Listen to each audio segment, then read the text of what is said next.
Check the back seat. All right, come here. Check the back seat. Gets in your head, right? Good. Because every year, dozens of children are forgotten in the backseat of a car by a parent or caregiver. All never thought it could happen to them. But with changes in routines, distractions, or a sleeping child, it can happen to anyone. Parked cars get hot, fast, and can be deadly. So get it in your head. Check the back seat. A message from NHTSA and the Ad Council.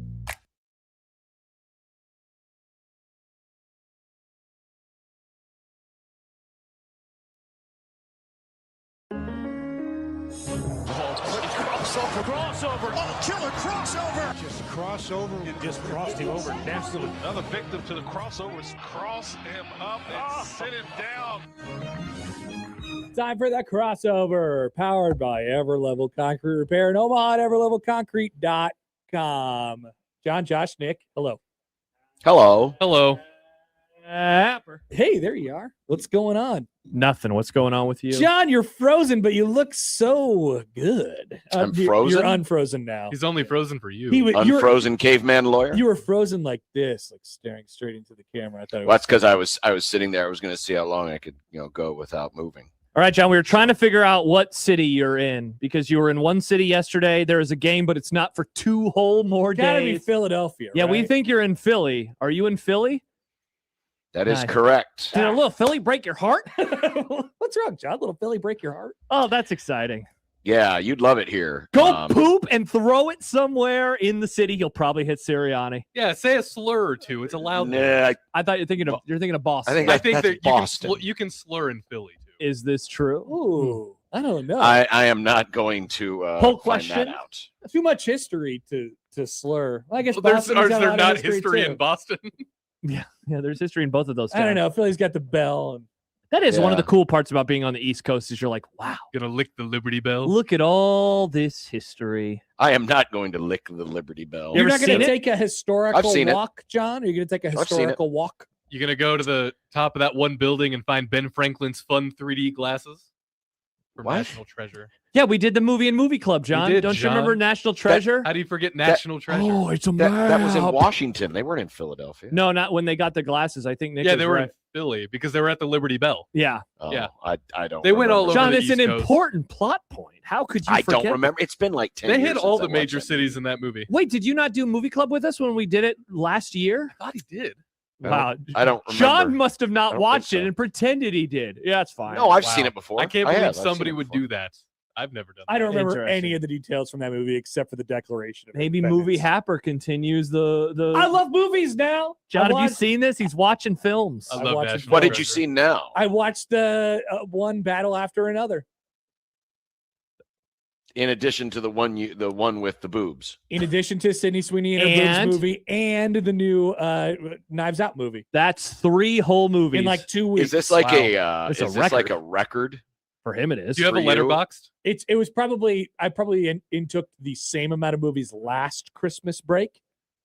So it's probably going to slow down Yeah. quite dramatically now. Yeah. But Yeah, you should get Letterbox. You You should should. check in. you on told the me to do this time last year, and I did, and I haven't logged a single thing. You in could there. log one battle after another. I was going on a good streak of logging all our movie club movies on Letterboxd, and I just stopped. You stopped? Yeah. I still do it. I love it. It allows me to keep track of the movies. Here's I've the seen. Sydney Sweeney and her boobs movie right here. I could log it. How many stars will you give that movie? You can do half stars on there. Out of Well, 5? definitely Yeah. 2 for sure. Nice. Oh, that'd be a fun bit. That's a 2 boob stars. joke. It's a Two- star per Oh, boob look, in the Apple movie. Pay. 2. You put my phone in, I'll get some money. 2 seems good. 2 stars. 2 seems good. 2 hot stars. That's exciting. I'd be a tough grader though. There'd be no 5s. No 5. Maybe like a handful of 5s. a handful of 5. Well, Wow, that there's a went from difference between no 5s and a handful. Yeah, of but I 5s. I Out feel of like like we, all the movies, we can't trust a Connor 5 because a Connor 5 is Con Air. Right. Oh, that is It true. would be for Good me. I'm point. like Bill Simmons saying that the number 16 movie of Dude. the 21st century is that was, Limitless. That pod was so funny. that is such a great take. It was by the so way. funny. Limitless rocks. What I've a never great seen movie. it. I was thinking about doing it for Movie Club because of all the discussion about it. But I love the fact that he's like, I don't care. This is my favorite movie. Mm-hmm. Exactly. That's incredible. So yeah. you're allowed on Letterboxd. You can have your favorite. So it's basically a Mount Rushmore of movies. So you pick 4 movies. What would be the 4 Connor Happer movies? The 4 movies deserving of a 5-star. We do have Connor Happer classics. Because I have 4. So my 4 are The CHCs. Dumb and Dumber, Tommy Boy, any dramatic films. No Con Air. Con Air, maybe. Speed, maybe. Twister or Jurassic Park, maybe. I count. The Terminal too. once. The Terminal is definitely a Connor Happer classic. Absolutely. Mine are Yes. mine are That's very 3. boring. Shawshank, Goodfellas, Social Network, Superbad. Those are Yeah, mine. those are like good movies. I know they're my favorites. Yeah. Mine are the Raimi Spider-Man, Jurassic Park, Interstellar. Need one more movie. I know. F1. I don't like F1 that much. You gave it 5 stars on Letterboxd. It wouldn't be my Mount Rushmore. Okay, he gave it 5 stars. I need to come back. I need to think about my 4th. John, what would your Mount Stuff. Rushmore be? I don't have a Mount Rushmore. I only have a Holy Trinity: Oh, Star Wars, the OG, nice. the Blues Brothers, and Smokey and the Bandit. Rogue One. That's my 4th. Rogue One. Now that is a list. That's That what is I'm a That's like holy. Bill Simmons. That's a Holy Trinity, and Yes. it covers all of the genres. John is It the covers- Bill it all- Simmons of literally covers all 1620 the The genres. Zone. John will You never have- stop being himself. Yeah. You have Which I science love. fiction, you have a musical, you have action adventure, you have comedy, Can't believe you John didn't have mention The Running romantic Man. comedy. Oh yeah, you didn't. well, he said Holy Trinity. If you were Oh. going to add the running, If I had to do the 4, Running then, Man. then the Running Man, which then includes the unknown additional movie genre, and that is greatest lines of all time. Oh well, I mean that's a podcast in and of itself. What's the greatest line of all time? Here is Sub-Zero, now plain zero. I was out of town the week that they did that So years stupid. ago, and so I still have never seen it. Doing a never movie seen club Running Man. I've never with seen John it. and So Kevin when they're doing Oh, their that's right, bit Kevin about the was Running on there. Man, and it's just me and Kent being Yeah, like, you guys are always talking about the Running Man on Twitter. Oh yeah, that fell off. Sorry. It's because, the reason we were talking about it a lot is because the, stupid Hollywood who have now run out of ideas tried to remake the Running Man, and it failed miserably even at the though box office. this Running Man was based more on the book than the first Running Man. I don't care.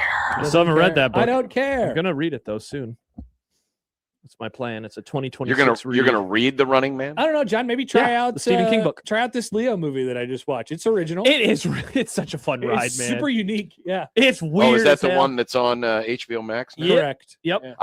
That was one of the ones I thought about picking, and then I saw the John, the you one have I 3 picked. days. We're not gonna be doing nothing. It would be a great. I mean, it's Nick's pick. Nick, you could just pick one battle after another for next week, and we could all then. Well, Honestly, I I won't be might. here for next week's movie club because that's the Friday game. Oh, rat. this is the time of year where John's gonna be- ditches us more. Crap. So I got to get a Friday fill in. All right, let's game this out. Who do we want? Well, to it's be? an early tip. It's an early tip on Friday. Also, we might have to cancel the movie club. No. You can still have it if you want. Who We're not would? tipping at 3:45. Who do we Is want? Kevin busy? Is Kevin doing anything? Yeah, he'll be doing NFL. Providence. Ugh. Who do we want me to ask to fill in for John on a movie club Friday? Who lends itself to good movie Michael. discussions? Michael. Michael genuinely. does. or Okay. Sam. I'm gonna- Or Stibbs. oh man, I haven't done a show with Sam ever. It'd be so Or fun. Stibbs. Wow, Michael or I have a Stibbs? lot of great recommendations. Right Wow, Sam with Kent. That would be interesting now. It really would be. because those are two real Movie high level film. I nerds. can't imagine Sam would be able to do a show a week from It Friday. is the final day of the portal. So that's why it's like Yeah. too busy. Yeah. This is such a busy time. You know, Is for- it though? I mean, Yeah, you know? he's got a pre-write. I saw on the story that went up for Minchi in the at the top of the tab Minchi. bar. It said pre-write. So I don't want to put anyone on blast, but the editor forgot to take it Oh. out. It was like that one time the guy from 1011 had it say that F for Andrew White. Yeah, I Remember that when Yeah, I do. when Andrew White left? Yeah, I do. And so you got to always delete the pre-write. So he's pre-writing, John. He's got a lot of stuff. well, maybe he's already pre-written everything. I mean, Yes, that's true. Nebraska landed a lineman. He's big. Sometimes you just got to pre. You got to pre. Nebraska landed a blank today. He projects to be a starter. Nebraska said they would spend lots of money in the portal. This would fit that. I'm sure there's a ton of pre-writes of all of these NFL assistant to the assistant defensive line coaches that Nebraska's Mm. thinking of hiring. Chad says, do you think Sam has a pre-write for Dylan coming back to Nebraska? No. There's no way Dylan's coming back, but is that a good idea just in case? It would No. take like 5 seconds to write. Dylan is Yeah. not coming back to Dylan's not Nebraska. coming Yeah, back to well, you Nebraska. wouldn't need to do a pre-write. You could literally just, you Oopsies. could type that sucker out on your Much your like- iPhone and just be done with it. Much like the upcoming Farnham Street Bridge. It has been blown up. Dude. The bridge is gone. I heard these takes on the end of your show. This is a travesty. Omaha is canceled. Riss and I went down into Blackstone 2-3 weeks ago for her birthday.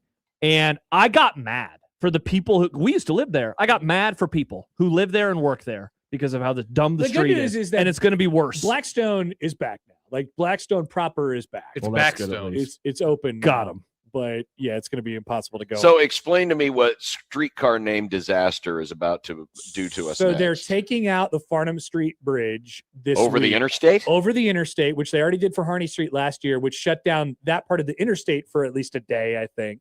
Oh, good. And so they're going to do that again. And then just to rebuild it, so the bridge will be out for a year. Where they rebuild the bridge and put all the stuff that they And need where's to put the on bridge? there. Where's the bridge at again? The- Where'd you say? The Farnham Street Bridge over 480. Oh my. Yeah, God. because they've already Yeah. done it to the Harney Bridge. Correct. Now they're Okay. doing it to the Farnham Bridge. Okay. Streetcar. Yeah. So For they're a putting streetcar down named disaster. tracks, and they're going to start doing tracks near Capitol, whatever, Mhm. the Capitol District? Club District. Yes.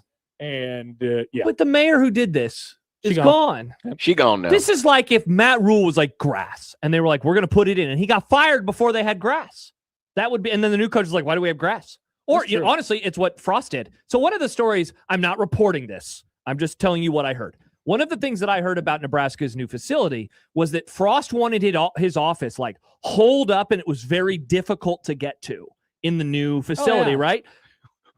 What, like stealing the Declaration of Independence? Almost, John. It was like national treasure. I where it wonder was why like- he would have wanted that. it was like I don't want to say maze, but it was really difficult to get to. And then God. he got fired before it was done. And then Rule arrived and was like, what is this?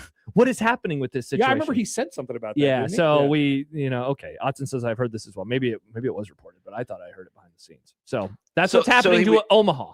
So he was wanting to We're back make to the Frost. obstacles difficult to get to. Frost wanted to be secluded instead of accessible. People to go through to get to him. Yes. It's kind of like the Callahan-Peterson days, John. Remember how complicated everything was? Tom Chattel wrote that column about how he couldn't open the door. It was locked. Oh my I went to God. North Stadium, and I was I going to mean, write the about building was storming the already floor. secure. How much more security do you need to be from the people that are already got security clearance? I don't know. Are there any coworkers, John, that you wish had to go through another person to talk to you? Interesting. Maybe that's what it No. was like. Nick Grimm. No. Whoa, John, you're saying that about Nick That's wrong. on today of all days? That's Whoa, rough. whoa, whoa, wait. What's today of all days? Well, the thumbnail was a little off earlier. Yeah. It said 2025 again. I'm still Oh, it 20, did? I'm still Okay. 25. Nick still. it is December 36th in Nick's brain. Yeah. It what's- happens to me every year. Yeah. It takes me a couple weeks to realize. But it's now that the next year. thumbnail says 26, you're going to be set. Yeah. Yeah, you're not going to have to worry about it anymore. No, there's no one in the building I would lock Sindelar? out. Oh my gosh. Sindelar's comment. Remember that rumor? Interesting. Oh, we will not acknowledge it, though. We are not acknowledging Once it. again, I wonder. We're not why- acknowledging. We're not acknowledging No, what. don't you jump. I wonder why he wanted to be by himself. Exactly. I just wonder. Fight. Please do not mention Frost's family or bother him when he's working. I'm working. He's working. He's really busy, guys. Golden Tee. Easy. What's the noise that the Golden mean, Tee was makes? Wasn't the secret hideout there at the gate? Whatever was that? Wasn't that already Yeah. kind of out of the way? And it's Not not, a like whole it lot was of right off back the rooms. kitchen. Not a whole lot of back rooms there. That's Yeah. the Well, problem. Well, there were rumors about the back room there at Gate 25. Too public. Yeah. Too public though. Yeah. You're not going to not see him going in. Here, I'll defend Frost. You ready for this? Whoa. What? Whoa! Why? So, okay, all these rumors about Frost. You don't think the dent in the truck was his fault? No, it definitely was his fault. All these rumors. Nary a photo of him at Gate 25. That's the one part of everything that was just hard for me to, Well, that's because it was they probably had like a secret entrance, like the Bat Cave. Was it like going to comedy shows? How they say, give us your phone and put it in a Ziploc bag? If it went downtown Lincoln ever, you had to put your phone in a Ziploc Just bag. in case you see Scofro. I'm sure Frost walked in and there was the little piano in the corner and Alfred hit the 3 notes and then the bookcase opened and he walked through and that's why you never saw him. That's awesome. Early, it was probably more, public spaces. Then he figured this is why I need a private, secluded office. So I can invite people into my office. A great who only idea. Want to be here. Jimmy says 5 coaches have sucked. Is Frost all that bad? Yes. Correct. Of all the For bad sure. coaches, Frost is on a whole extra level of suck in the He's last still the 20 worst. years. He Yeah. is still the worst. And he got every excuse and every reason to succeed, and he still failed. Yeah. They gave him so much time. Yeah. I mean, Matt Rule's got a long way to go to get to that. Yeah, he's taken him to 2 straight bowl games. People forget. It is amazing though how they keep not having good coaches. Yeah, it's quite the thing. People say that often about like good programs. They're like, man, they just got it right like 4 times in a row. How Nebraska Well, get it wrong it's- 6 times in a row? I mean, the Raiders have. So, That's true. Yeah. the Raiders have done that in like the last 6 years. Huskers Raiders handshake meme. Wow, that's pretty amazing. It is crazy how, because I know there's been a lot of comparisons, of Josh's Cowboys and the Huskers, when they were Hey. good, when they were bad. But I mean, the Raiders are a pretty good comparison too about, franchises that have totally lost their way and have never gotten it back Mm-hmm. and had all this mystique and was kind of an outlier. The Raiders were outliers for different reasons. The Huskers were, but still, and just nothing. Absolutely nothing. Just bad hires. Family after bad, business bad where the hires. next person takes Yeah. over. Never a good idea. Yeah, it doesn't usually work out. Tyler wants to know, was the video of Matt Rule ziplining equivalent to Frost sliding down the railing when they were leaving for Ireland? Does that mean the writing is on the wall? Well, I don't think they staged Matt Rule's zip line, did they? Yeah, They did- it seems Well, like it had to something be Matt staged Rule. in some sort of way. Well, sure, but I mean, it's hard to halfway through go, no, we need to reshoot and then back him up. I thought the Rule zipline thing was funny. For the record, I thought that was a good bit. Did we know that he did that until the broadcast? Because I had missed Yeah, that. I had Yeah, seen it was it. on social Is that media. a bit or Yeah. a gimmick? Great question, Great Nick. Going question. back to Friday's show. Probably a gimmick, I guess. I don't know. Whatever it was, I liked it. I thought it Yeah. was funny. It seemed to be well timed. They were doing an event down there on Fremont Street. Probably the big gorilla was somewhere in the neighborhood. Saw a lot of Trump shirts. And they were like, this is a great speech. And then here comes Matt Rule. Whee! Like, that's funny. gosh, I love Fremont Street. Fremont Street's awesome. Can we go back again and walk together with big beers? Remember in our that hands? weird cat blackjack at the Golden Nugget? Yeah. I hated that We failed blackjack. at that one. That was the first trip to Vegas. Yeah, miserably. That was almost 2 years ago that we went for the first time. What on earth? the Vegas Uh, boys. How has time passed as quickly as it has? Kraton was in the Sweet 16. Yeah. Maybe they'll go back one day. To the Sweet 16 One day. of the Crown. One day. You guys ready for the Crown? John, how you feel about going back to Vegas in March I for was the gonna Crown? ask John, Oh, good question. hey, John, so I didn't hear any of what you said. How'd you do yesterday? Mm. How was it? How did I do yesterday? Yeah, did your head blow off? What It's happened? still No. there. I see his head. It's still here. No. What did it sound like? What did I mean, What did I don't his know. head blowing off sound like? Probably. I mean, it was I didn't say horse crap. I could have. I probably should have. You didn't- crap call. You did not go virus, as you like to say. No, I did Mm. not go virus. No UConn fans were recording. No, I don't know. It just everything happened in such a weird way that there wasn't really a huge outburst. You know that when you sit on the floor versus sit where we were sitting in Las Vegas, and you got a great look at the replay. The replays, we didn't have any replays in at Seton Hall, so I had to just react live to it. I mean, did it look ridiculous? Of course it did, but Big East refs going Big East ref, I guess. Wow, that's maturity. It was one of the commercial breaks because I was on the women's call yesterday with Schreiner, and Joe Willman popped in our ear and was like, yeah, Seton Hall just got an and one and they're up by a point. We were like, what happened? He neglected to talk about the two Well, jump like- balls. Yeah, we didn't know about that stuff. Yeah, So we okay. knew that a comeback was afoot because every commercial break we would check and it was like, wow, it's closer than it was the last commercial. Yeah. Did not know about the jump balls. We didn't have time. I mean, there's a lot of stuff going on. There is a lot of stuff going on. Yeah. I like the ESPN Plus of it all. It's been fun this year. We are doing a game together in just a couple of weeks. That is going to be awesome. I cannot wait. It's going to be great. We're going to have fun. I can't wait to work with you. It'll be great. Mm-hmm. Sorry, what was your question for John? No, I didn't have a question. I'm happy that John's head didn't explode. Me too. I'm happy that he seems in good spirits. And I'm happy that he's going to be on the call in 2 whole days in I'm Philadelphia, fine. Pennsylvania. Everything's good. The only problem is there's not any good cheesesteak spots close by. I'm a little disappointed. Pat's and Geno's. Oh, those are way far away, and those are the touristy ones. What are the non-touristy ones? Have you gone to underground- Pretty Google? much all the others, I guess. Have you gone to Google? I have. The problem is, and again, when you're living here I haven't only been Sean here has 3 days. moved. Wow, John is of Philly. in the Woat time zone. Woke? Woat. Sucks. Woat. The Woat time zone.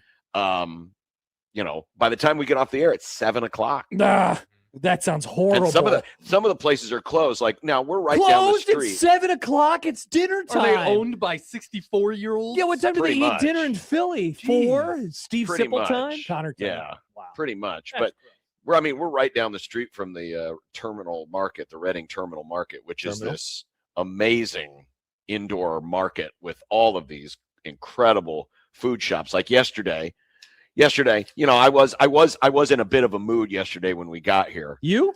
Yeah.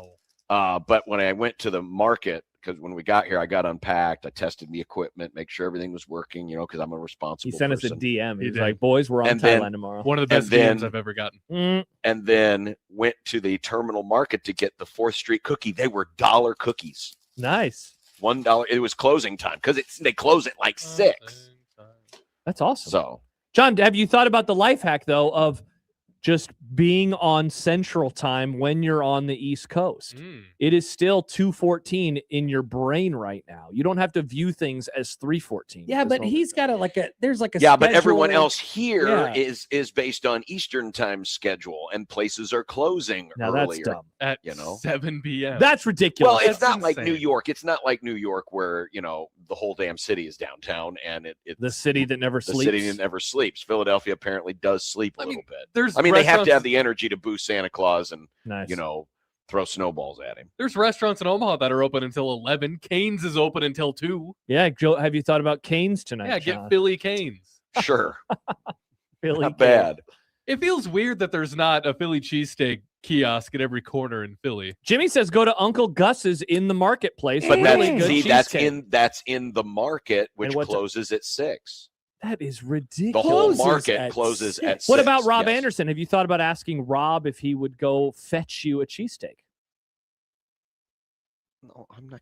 Why would I do that? John would never ask anyone for anything. That's true. Yeah. That's- Well, that's- I I love asking people for things. I also would like to, get out and stroll a little bit, just get out of the hotel room for a while. He could bring you the cheesesteak and you could stroll with it in your hands, munching on a cheesesteak. It's a little cold here. I don't want Is to. it chilly?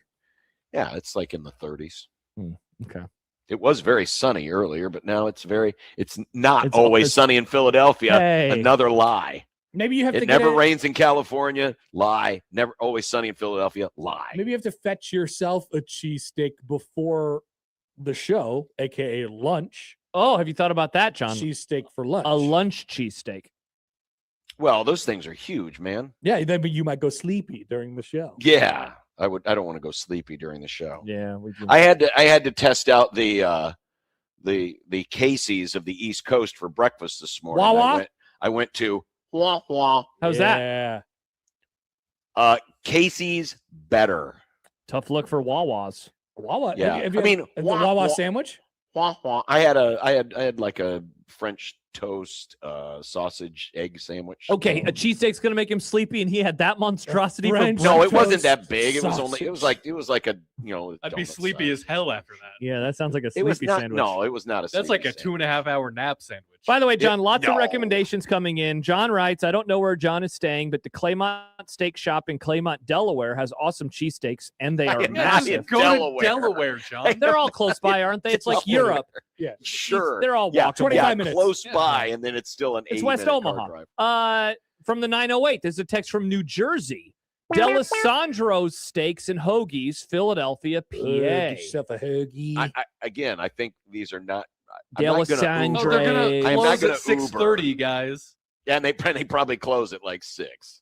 Let's see. Delisandro's. Is there an ABC store where No. you could get dollar beers? John, Delisandro's No, closes there at is- 10.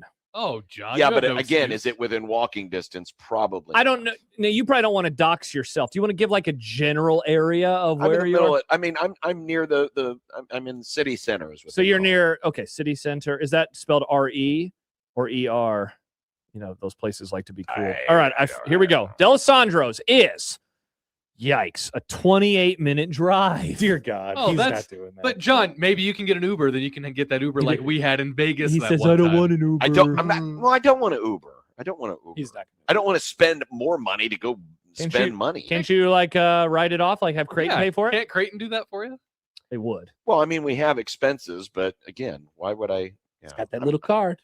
I'm good. Got the card. You can I'm use it good. whenever Maybe you I'll want. take Mike's suggestion and try that little burger joint called McDonald's. Wow, it's not Dear a martyr God, baton John, today. It's this a is martyr awful. hoagie. He could write it. Kraton could pay for it, and he's not doing it. This In is theory, ridiculous. if he has, which there's no way John has John Bishop. blown the amount of money that he's been given on a daily basis. Correct. Yeah. You could do it, John, but it's okay. You do whatever you want. Well, no, He wants to again, I watch don't- the FCS championship tonight. Mm. He's ready Which for starts I at was thinking about 9:30. that. What I mean, Monday night. This is going to be odd. We haven't had a football-free Monday in months. You can also listen to it right here on 1620 The Zone. What? Yeah. The sports schedule doesn't allow after hours tonight because we're airing Illinois State versus Montana State. Hell yeah, we are. The sports schedule allows the FCS championship game. Wow, that's if I pretty cool. stand on top of the Ben Franklin statue, will I be able to pick it up? Probably. We got a great signal, I heard. People are saying it. Oh, Otson reminds us about Yacht Rock 1180. Oh, it's on Yacht Rock 1180. Yacht Rock 1180. That's Because what it After is. Hours is back. Let's is go. back. The folks. sports schedule I allows. was talking about it with Schreiner yesterday. I said, "Are you doing a show tomorrow? Because there's no more Monday Night Football." And he said, "I think so." I said, "Awesome. I can't wait." What are you giggling Sorry about for over there, Nick John? facting the FCS game. Yeah, and I was in that studio earlier listening to your little Yacht Rock. and all Hell the yeah. new stuff in there. It's so Yeah, different in there's there. just a light now. Now, wait a minute. I thought we were only putting the local sports over there on the Yacht Trot. Apparently, we're Nope. also putting the FCS championship. Wow. if the sports schedule allows. It's all the sports that was over there before. That is awesome. Now it's just bookended. Did with you guys Yacht see? Rock. We woke up again this morning to an email from this guy who keeps sending emails in the weirdest way imaginable. Jason. I don't like his tenor. I don't either. I don't like how he types. I want to know the period. Kraton Blue Jays baseball and women's basketball and volleyball games in Omaha Storm Chasers and Omaha Lancers and Kansas City Royals and Chiefs and University of Nebraska Omaha or Omaha Mavericks will be on because of this story I found. That was the sentence. Here's the thing. We haven't Whoa. aired the Lancers in years. I never received that email. So Jason emailed us a week ago, and our boss Keely responded to Jason to tell them we're still doing it's stuff. normal. Yeah. Yeah. Jason. Whatever the games are. Yeah. That's what. But that is a run-on sentence. My God. It is. We need to learn it's- punctuation in this maybe he poll. was. too. Maybe he was just busy. Yeah. You know, maybe it was just like, I really need to get this done. And Why would you know, send an email, get a response, and then send another email? Or you could just go in I'm- there and you could tell them, listen, if you go listen right now, you might run into a promo. It'll tell you exactly what's coming up while you're listening to Kokomo, which was on today that I walked over there. John loves that song. I do too. That's a terrible song. Yeah, I can tell that John hates that song. Very relaxing. It's It's a great stupid song. Yeah, John hates the Beach Boys. John hates frivolity and whimsy. That's why he's not going to get It is a Frivolity good and song. whimsy? No, Yeah. I hate suck and blow. Do you really? Wow. Don't vacuum, I guess. I love those things. It's kind of Not a when it comes to whimsical music. Ugh. Kokomo doesn't suck. Kokomo or Yes, blow. it does. It is terrible. Aruba, Wow, look at Jamaica. Jimmy Allen. You Girl, bastards I just gave me a wanna heart say. attack. No, it's not us bastards. It's Nick Grimm. Yeah, it's me, bastard. I'm He- sorry. Had the year wrong earlier, and now this. I'm the worst. What else is going to happen on the show today? Yeah. Yep. Guess we'll find out. Man, Nick gets usurped from director of video, and now this. He's just doing everything. Unbelievable. Mm-hmm. Unbelievable. Well, that's the punishment for not getting the date right, for God's sake. Yep. Sorry. Nick, if you wrote out checks like the rest of America does, you wouldn't forget to change. No, his check would continue to be wrong. No, when I still wrote checks, I did make extra. I think that's what it is. I don't write When checks is the anymore, last so I don't time have you to- wrote a check? I was still living in my apartment because I only paid my rent with a check at my apartment because I didn't trust them. Then the online portal added another $10, which I didn't want to. That's the main reason. And then they made it mandatory online payment only. That might have been around 2019. Hold on. 2020. So if you did the electric payment, they charged you more? Yeah. It was And then when they made it convenience fee. mandatory, did they still charge you They more? sure did, John. And then they added a Wow. thing called a community fee, but it wasn't in the lease. It never described it in the lease, but it was just an extra $15 every month. That place $15 to Yes. use what in the world? Yeah, I actually agree with your stance on that one. Keep writing those checks because you know it annoys them to no end. Uh-huh. We write a check every month for our rent. I can't remember the last time I wrote a check. I don't do it though. Riz does. I don't write my check for rent. I just think take Nick, it. next time you should have gone to the bank and gotten like whatever the amount of the rent was in pennies.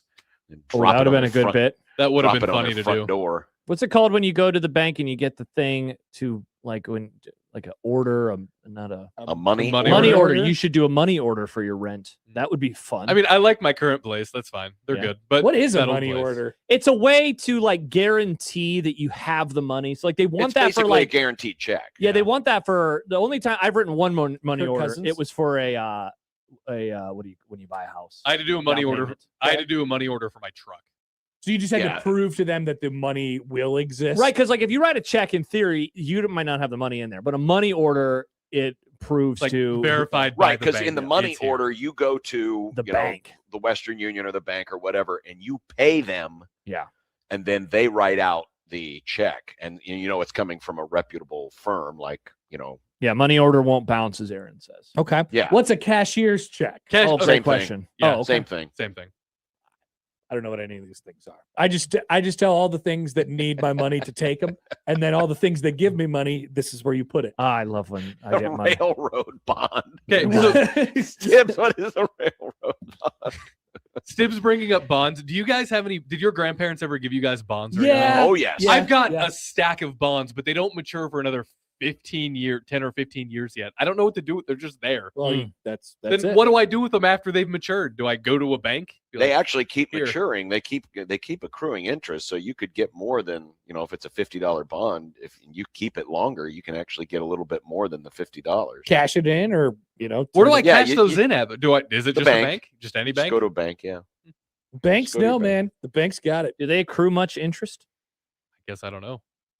I honestly It don't depends remember. on what it I is. think my Yeah. grandparents would get me one for Christmas every year. I Did just war have 'em. bonds accrue much interest during World War II?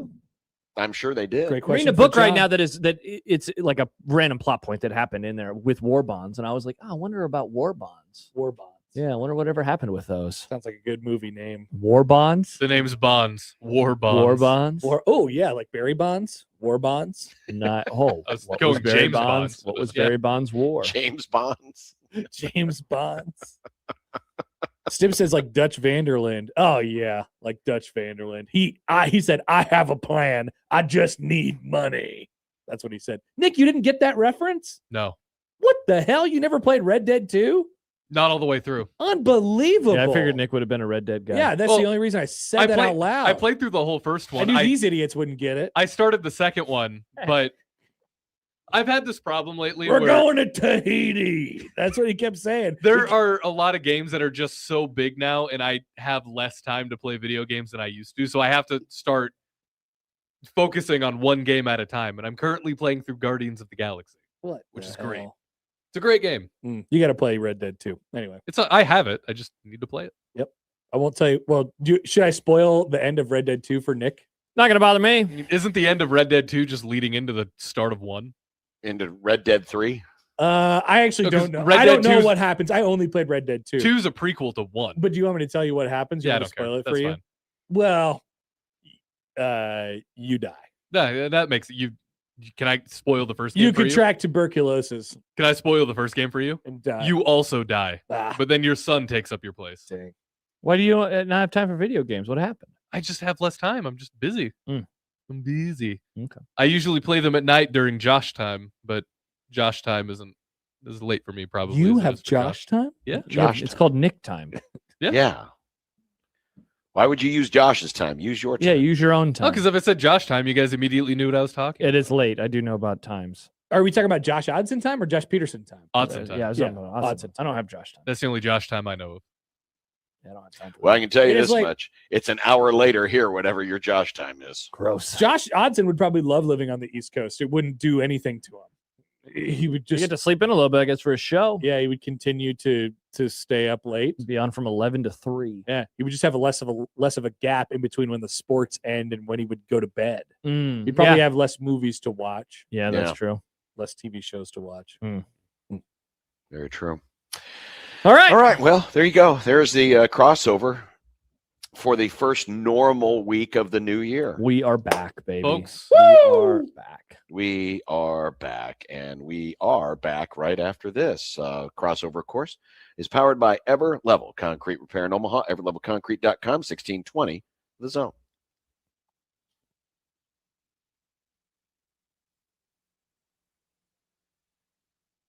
Mild weather to start the work week Monday. Expect mostly cloudy skies with a light south-southeast breeze. Highs in the low to mid 50s. I'm meteorologist Sean Everson from KETV Newswatch 7.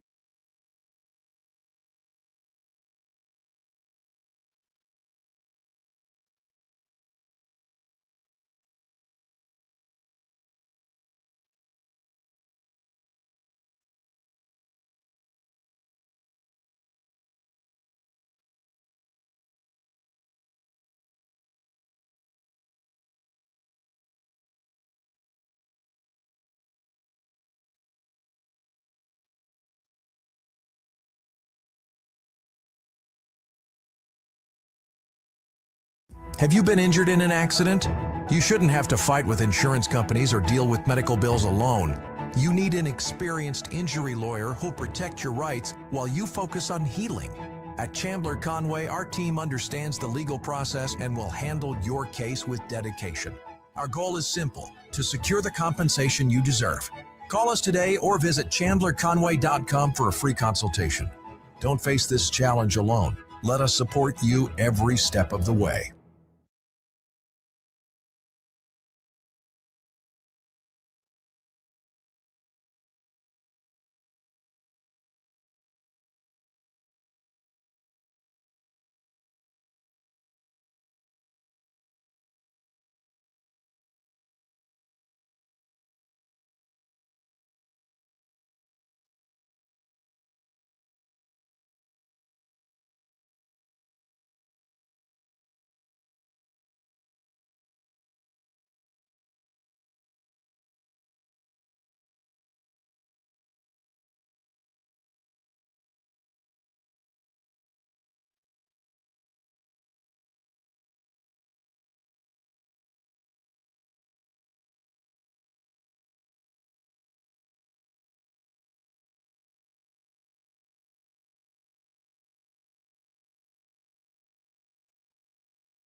KOZN. Unsportsmanlike conduct on 1620 The Zone. Husker Athletics, Kraton, and yes, UNO. Don't miss a moment, they'll give you your fix. They're on every day from 2 until 6. Spend your afternoons with John, Josh, and Nick.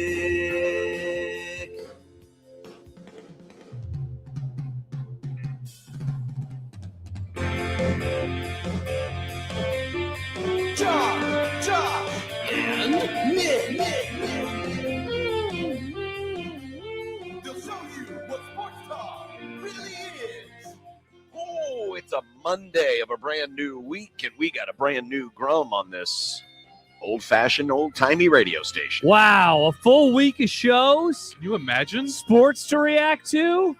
Unsportsmanlike conduct on 1620 The Zone. Husker Athletics, Kraton, and yes, UNO.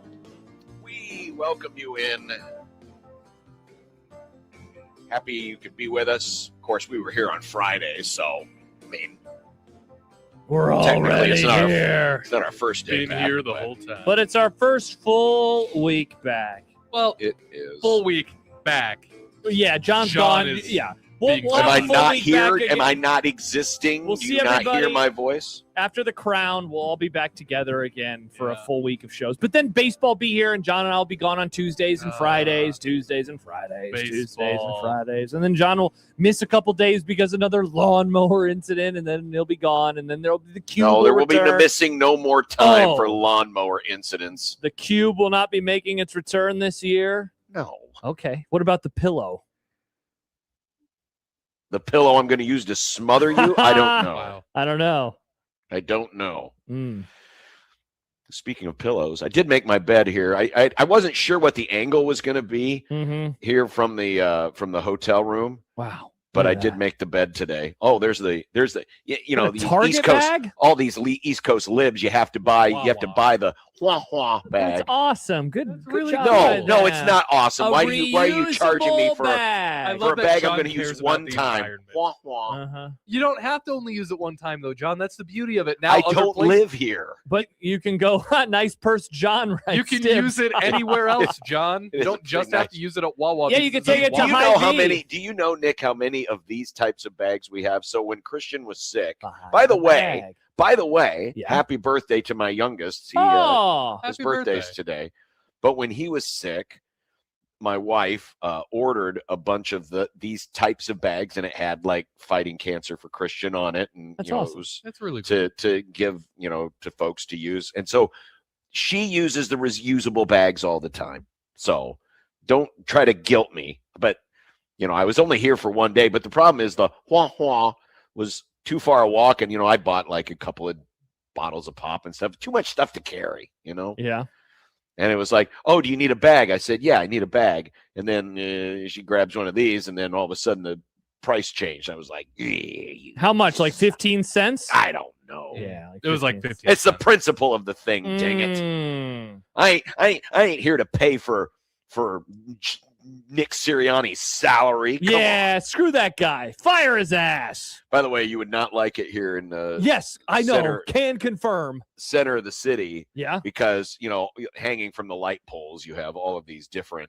You've got Jalen Hurts, and you've got. Oh. I thought they it's greased all them so these- people couldn't climb up those light poles. No. They haven't done that yet. And hopefully they won't have to. At least I don't think so. Maybe they had them greased yesterday just in case they beat They beat Washington with their Washington. backups. We got the 2 seed, but they did. They lost, and now they're the 3 seed. Yeah. That was an interesting day of football. At least one of it that I saw. At least I saw the good thing at the end. There you go. Speaking of that, it's time for it's Grumdown 26. Let's go, baby. Brought to you by the Rooferys at John Higgins Weather Guard. Welcome back to normal. It's good to be here. It's Minchie Mania running wild. Minchie. The portal is immortal. Mm. Anything's portaling today. This We've is got John's updates of the favorite portal. time of year. You are jacked, man. Like Oh. every piece of news, you're like, what's the latest on the portal? Timber Geese, I got to read your stuff. Brian Christopherson, Michael Bronze, Sean Callahan. Well, I mean, I read these guys Sports anyway. Writer but of the Year, Robin Washit. I'm reading everything. Robin, you know what Robin thinks of the portal? He didn't give two craps about the portal. He's got a number 10 basketball team to cover. He does. Oh, that's the next one. Undefeated number 10 Nebraska at Ohio State. Yeah, Here's Robin's interest in the portal. The same interest he has in Giants football right now. Yeah. Congrats to the Giants on beating the Cowboys yesterday. Dropped from number 1 to number 2, and now the Cowboys moved up a few spots. Thank you to the Giants. Very much appreciate it. Very much. Who was more pirate, the Pirates or the refs? Oh, ref talk, baby. Mitch Sherman of The Athletic. Oh, nice get, Nick. Thanks. It's a Michael Severe Monday. Oh, nice get, Nick. He gave out an award today. I saw that.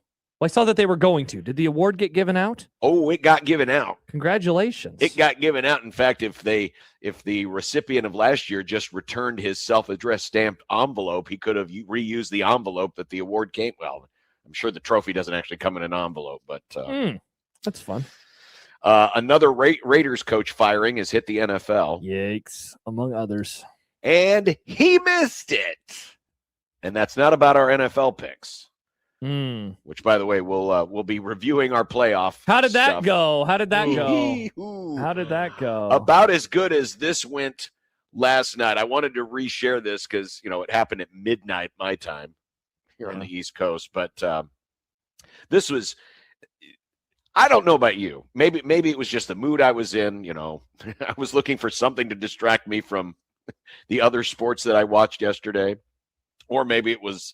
The other football games that I did see were bad. Yeah. They had no meaning. Last night's game was very entertaining to me. The whole game, not just the final quarter, but then it got crazy. Every drive in the last last 4 or 5 drives, it was bonkers. Guys are open, players are slipping down. Right. Yeah, all of a sudden Aaron Rodgers looks like he's Aaron Rodgers again, and Lamar Jackson looks like he's Lamar Jackson again, and the Steelers look like a team that don't know how to cover another team's best receiver. And then the Ravens said, hold our wah-wah. Hold our wings. Mm-hmm. But last night, yes. Wow.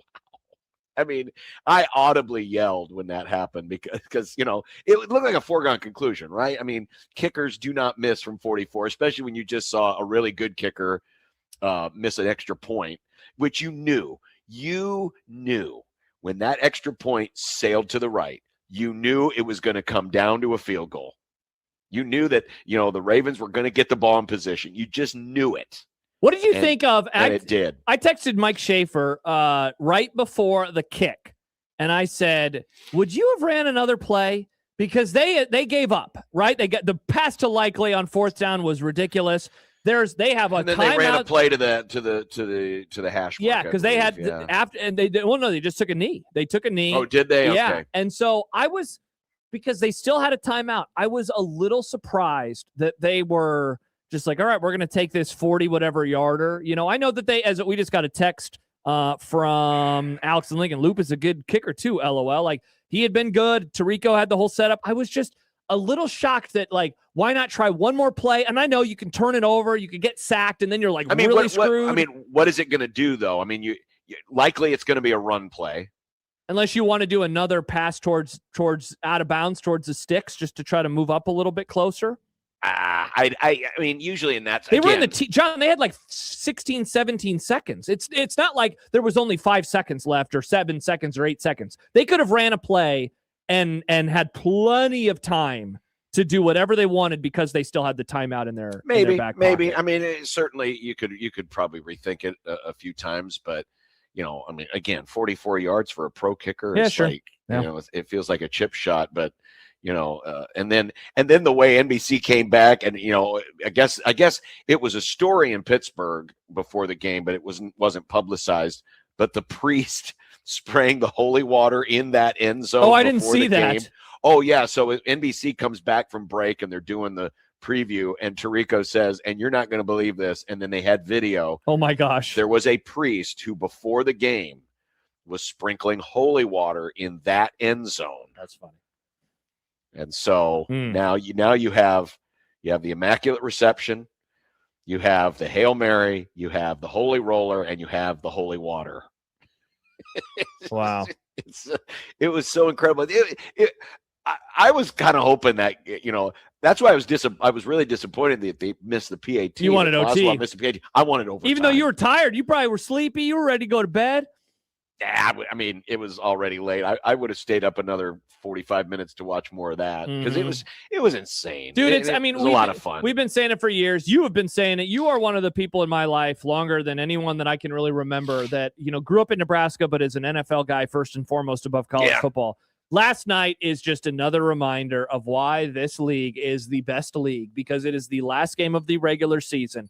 And as Tirico said, it is time for the last play of the regular season. Yeah, the very last play. I mean, it was virtually guaranteed. Yeah. The only way it would have been if somehow there was a penalty on there's a kick gets blocked or something, and then the Steelers try to run it out of the end zone, and then they run it back into their own safety, end zone. Yeah, exactly. Just incredible that this sport, and I mean, the first game of the regular season, Cowboys-Eagles went down to the wire. The final game of the regular season goes down to the wire. The first game on Sunday Night Football was that Ravens collapse against the Bills. Like last night, that was it was a very ugly game for the first three quarters, but still very intense. I saw somebody on Twitter that said, like, there is a specific brand of Ravens Steelers that they both play against each other that separates this rivalry or differentiates this rivalry from others, where it's just like you could almost remove the colors, remove the uniforms, remove the logos, and you would say that looks like a Steelers-Ravens game. There's just something about it. And then for that quarter, the final one to unfold like it did. I mean, the second wide open play to Zay Flowers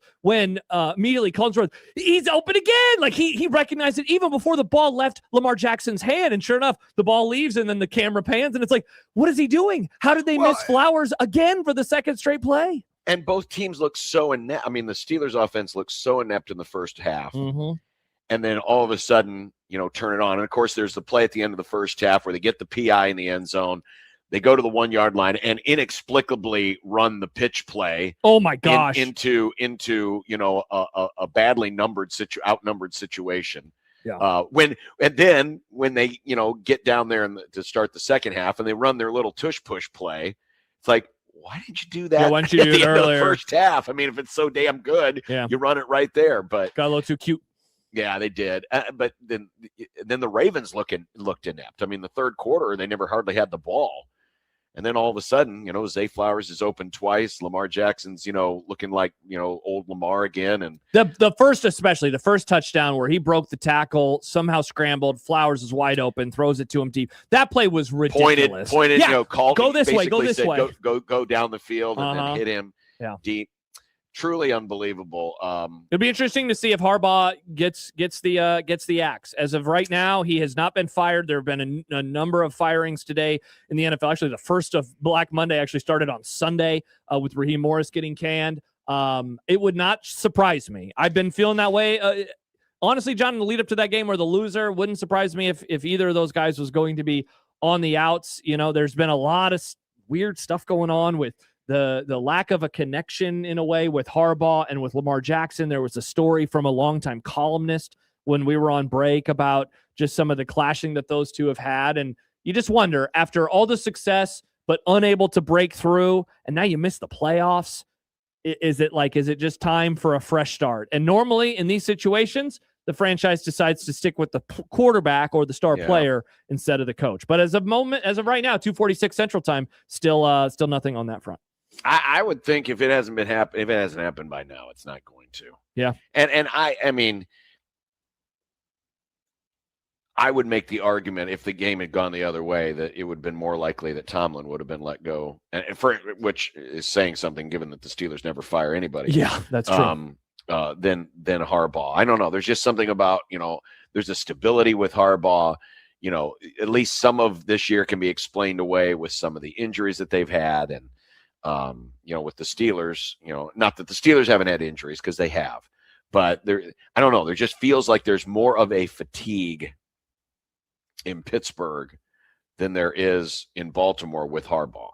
Yeah. But won't have to worry about it now. Nope. And now we'll get to watch the Steelers probably get boat raced in another first-round playoff game, this time by the Houston Texans. How about, what is the number? Is it 4 home underdogs in round 1 of the NFL playoffs? I cannot imagine that we have ever – now, first of all, we've only had 6 games in the first round of the NFL playoffs for, 5-6 years? But this is – I think this is year number 6. But 4 home underdogs, including the first 2 of the entire playoffs. I was stunned when I saw the line that the Bears were dogs against the Packers. I know that they looked like trash yesterday, but it's not like the Packers have looked very good at the end of the season either. So that one shocked me. I was not surprised about Houston. What's the first game? Not surprised, obviously, about your game. You expected the Rams to, whoever was going to play Carolina was going to be a pretty big favorite. And then I didn't think that they'd make the Bills an underdog, but I was a little surprised that the Bears were were dogs at home against the Packers, given that they just beat them a few weeks ago and Packers have a lot of injuries. It's been a really weird season. It's been a very weird season, which is setting up for it's going to end up with a weird playoff. Yeah, and I think. I mean, I certainly don't think every team can win either side, but it's a higher number than normal. 10 teams maybe can win. I mean, but the difference is we don't have like a proven commodity. And don't get on me, Philly fan, wherever you are. I was going to say your words, not mine. But we don't have really like a great. I mean, the Chiefs aren't there. That's wild. I mean, the Eagles have made 2 Super Bowls in the last 3 years, and they won. Yeah, but the year. Eagles just there's something about they do not look anything like they were last year. No. And that's not to say they still couldn't go on a run because they're so talented. But they don't look anything like the team that ran roughshod through the playoffs last year. Absolutely not. The run game's not there. The defense is very good, but the offense. We're 2 games removed from them having again 0 completions in the second half, and that was the win over Buffalo.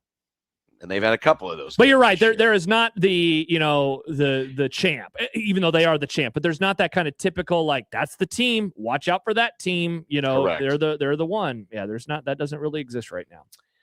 402-951-1620 is the Prairie Flower Casino Zone hotline. You can hit us up on Twitter. We still have our Phase 1 poll question of what your Husker expectation is. Has Minchie Mania changed the results? Has it changed your thoughts now that, some were critical and said, why are you guys doing a poll? That's a great point. You got your quarterback now. Well, you got your quarterback and your right guard. And wow, that is going to move the dial. That'll move the chains. Oh, It's going to move something, all right. Consider it moving. I'll go retweet it right now, John, so people can see it again. Yeah, we need to retweet that bad boy. Go vote in our Phase 1 Husker 2026 expectation poll question. JTech Construction Zone Twitter feed at USC1620thezone.com.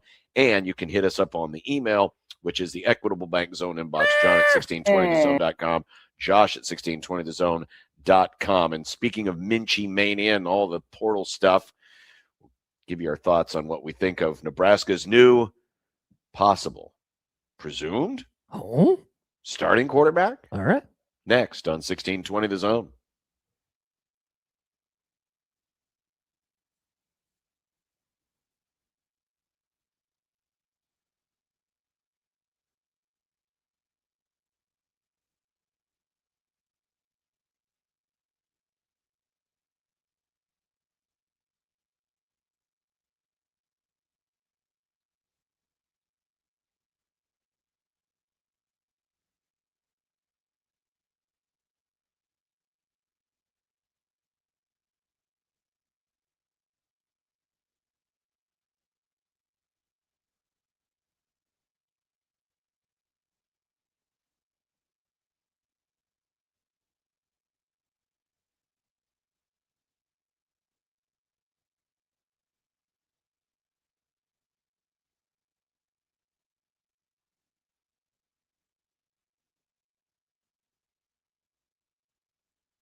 Welcome back to Unsportsmanlike Conduct on 1620 The Zone, 1620thezone.com, the Zone mobile app, ZoneTV.live, Zone YouTube channel. Hey, make sure you hit that subscribe button. Make it your New Year's resolution. Here's a New Year's resolution you can hold, you can keep, because all you have to do is do it once, and then it's done for you. But when you go to YouTube and you search 1620 The Zone, just hit the subscribe button, and then every time one of our shows goes live on the video, you get a little alert, and then you can click on it. You can go right to the link. You can watch us. You can see us. You can see my beautiful hotel room here, or you can see the studio. And, I mean, we have more than just live shows on there. What else do we have, Nick? We post videos. We have clips. We have our entire movie club playlist. If you want to go back and relive the... All but one.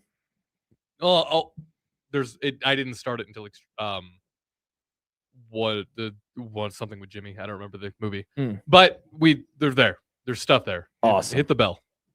Hit the bell. Do it. Comment. Like and subscribe. Comment. Yes, and then you can join our YouTube comment section, which provides much whimsical and thought-provoking comments. The 2026 Omaha Supernova season is underway. They are taking on the Mojo. They're going to try to steal San Diego's Mojo. Thursday at the CHI Health Center, 7 o'clock. You can listen to The Grum for your chance to win your way into the game. Nice. John, I feel like this is a great comment to kick off our Nebraska football portal discussion. Hit it. Corey, I'll literally click it. Gary and Matt agreed this morning that the media was going to hold each other accountable in 2026. Do we have John and Josh's commitment, except for the Sipple segment, of course? I don't think you have to worry one iota about me and John not being truthful about how we feel, because we're always truthful about how we feel in regards to the Nebraska football program. Is the argument or the debate, the discussion about holding the whole media accountable? So in other words, us looking out for our media brethren, or is it just about us? Just each other? Yeah, I can't. I took the question as we need to hold the rest of the media accountable. Okay. Which is an interest, and let's just go from that angle to start. Because I noticed after the Las Vegas Bowl that there were quite a few folks who were like, the media needs to ask better questions. You know, it's the typical stuff. We get it all the time. Soft ass media. Bunch of weenies. Keep in mind that it was just a week or two or a few days before the bowl game. It was a pretty innocuous, innocent question from Steve Sipple that led to this huge discussion about the difference between a tweak and a reset. Yeah, and so I've said this many times. Every time I hear people being critical of the questions that are asked, what questions aren't being asked? What questions of Matt Rule? I mean, I'm not sitting here saying that this is, Woodward and Bernstein stuff, but also it's not really a cover-up either. Matt Rule's not covering anything up. Mm-hmm. He's just answering questions about a stupid football team, for crying out loud. However the question is asked, Matt Rule is going to take it in whatever direction he wants to anyway, as with most, people when they're in that position, right? Some people kind of have an already set agenda in terms of the things they want to say or, how they want to say it. And they usually steer in that direction. And Rule certainly has done that as well. But what questions are being asked? What accountability or lack thereof is happening that people haven't already been called out for? I mean, is this some kind of reaction to, the ongoing, another off-season national championship, and sure, I get it. News like the stuff we got yesterday about Minchie, or maybe the stuff that's coming out, about who's visiting and who's not visiting. People right now, I guess some, I'm not saying everyone, some people right now, fans, are in that kind of mood where they just want to hear about, they either don't want to hear about the program at all, or they want to hear about what went wrong. But if there's any good news that comes along, it's like, well, you guys are just blowing smoke again. You're just doing your thing. No, we're reporting on, a commit, a quarterback commit. You can take the information that is doled out there, whether it's from us or, the World Herald, Husker Online, 24/7, whomever. and do with it whatever you please. But the idea that we're not holding ourselves accountable, I mean, for what? I don't think we have ever, Josh, and correct me if you think if I'm off base here. I don't think I'm saying collective we in the Nebraska media have ever been shy about if we think something's not being done right, or if there's a different direction that needs to go, or if there's questions that need to be asked. Maybe we don't do it in such an abrasive way that maybe places like here on the East Coast might do, but the process is still the same. Do you have to be, do you have to be combative? Do you have to be, swoop into a press conference and, do what Joe Jordan did to Bill Callahan and say, if you were your own boss, would you fire yourself? Is that what we're talking about here? So I don't know what accountability there is that the media here in the state, or we, Josh, you and I, or us with our colleagues, have to hold each other accountable for when it comes to covering or discussing this football team. Yeah, there have been a lot of comments in the chat about potential questions that could be asked. Rules has been on this thing for a while. Essentially, now this only came up at the end of the year. Why is a QB2 an NAIA guy? Why was quarterback 2 Jalen Gramstead? I would say this to you, rules. That is last season, 2026, Jalen Gramstead will not be the number 2 quarterback. Right now, it would be either Minchie or TJ Lateef. A question from David. Do you have any sort of identity that you as a head coach have and are working toward developing on offense and defense?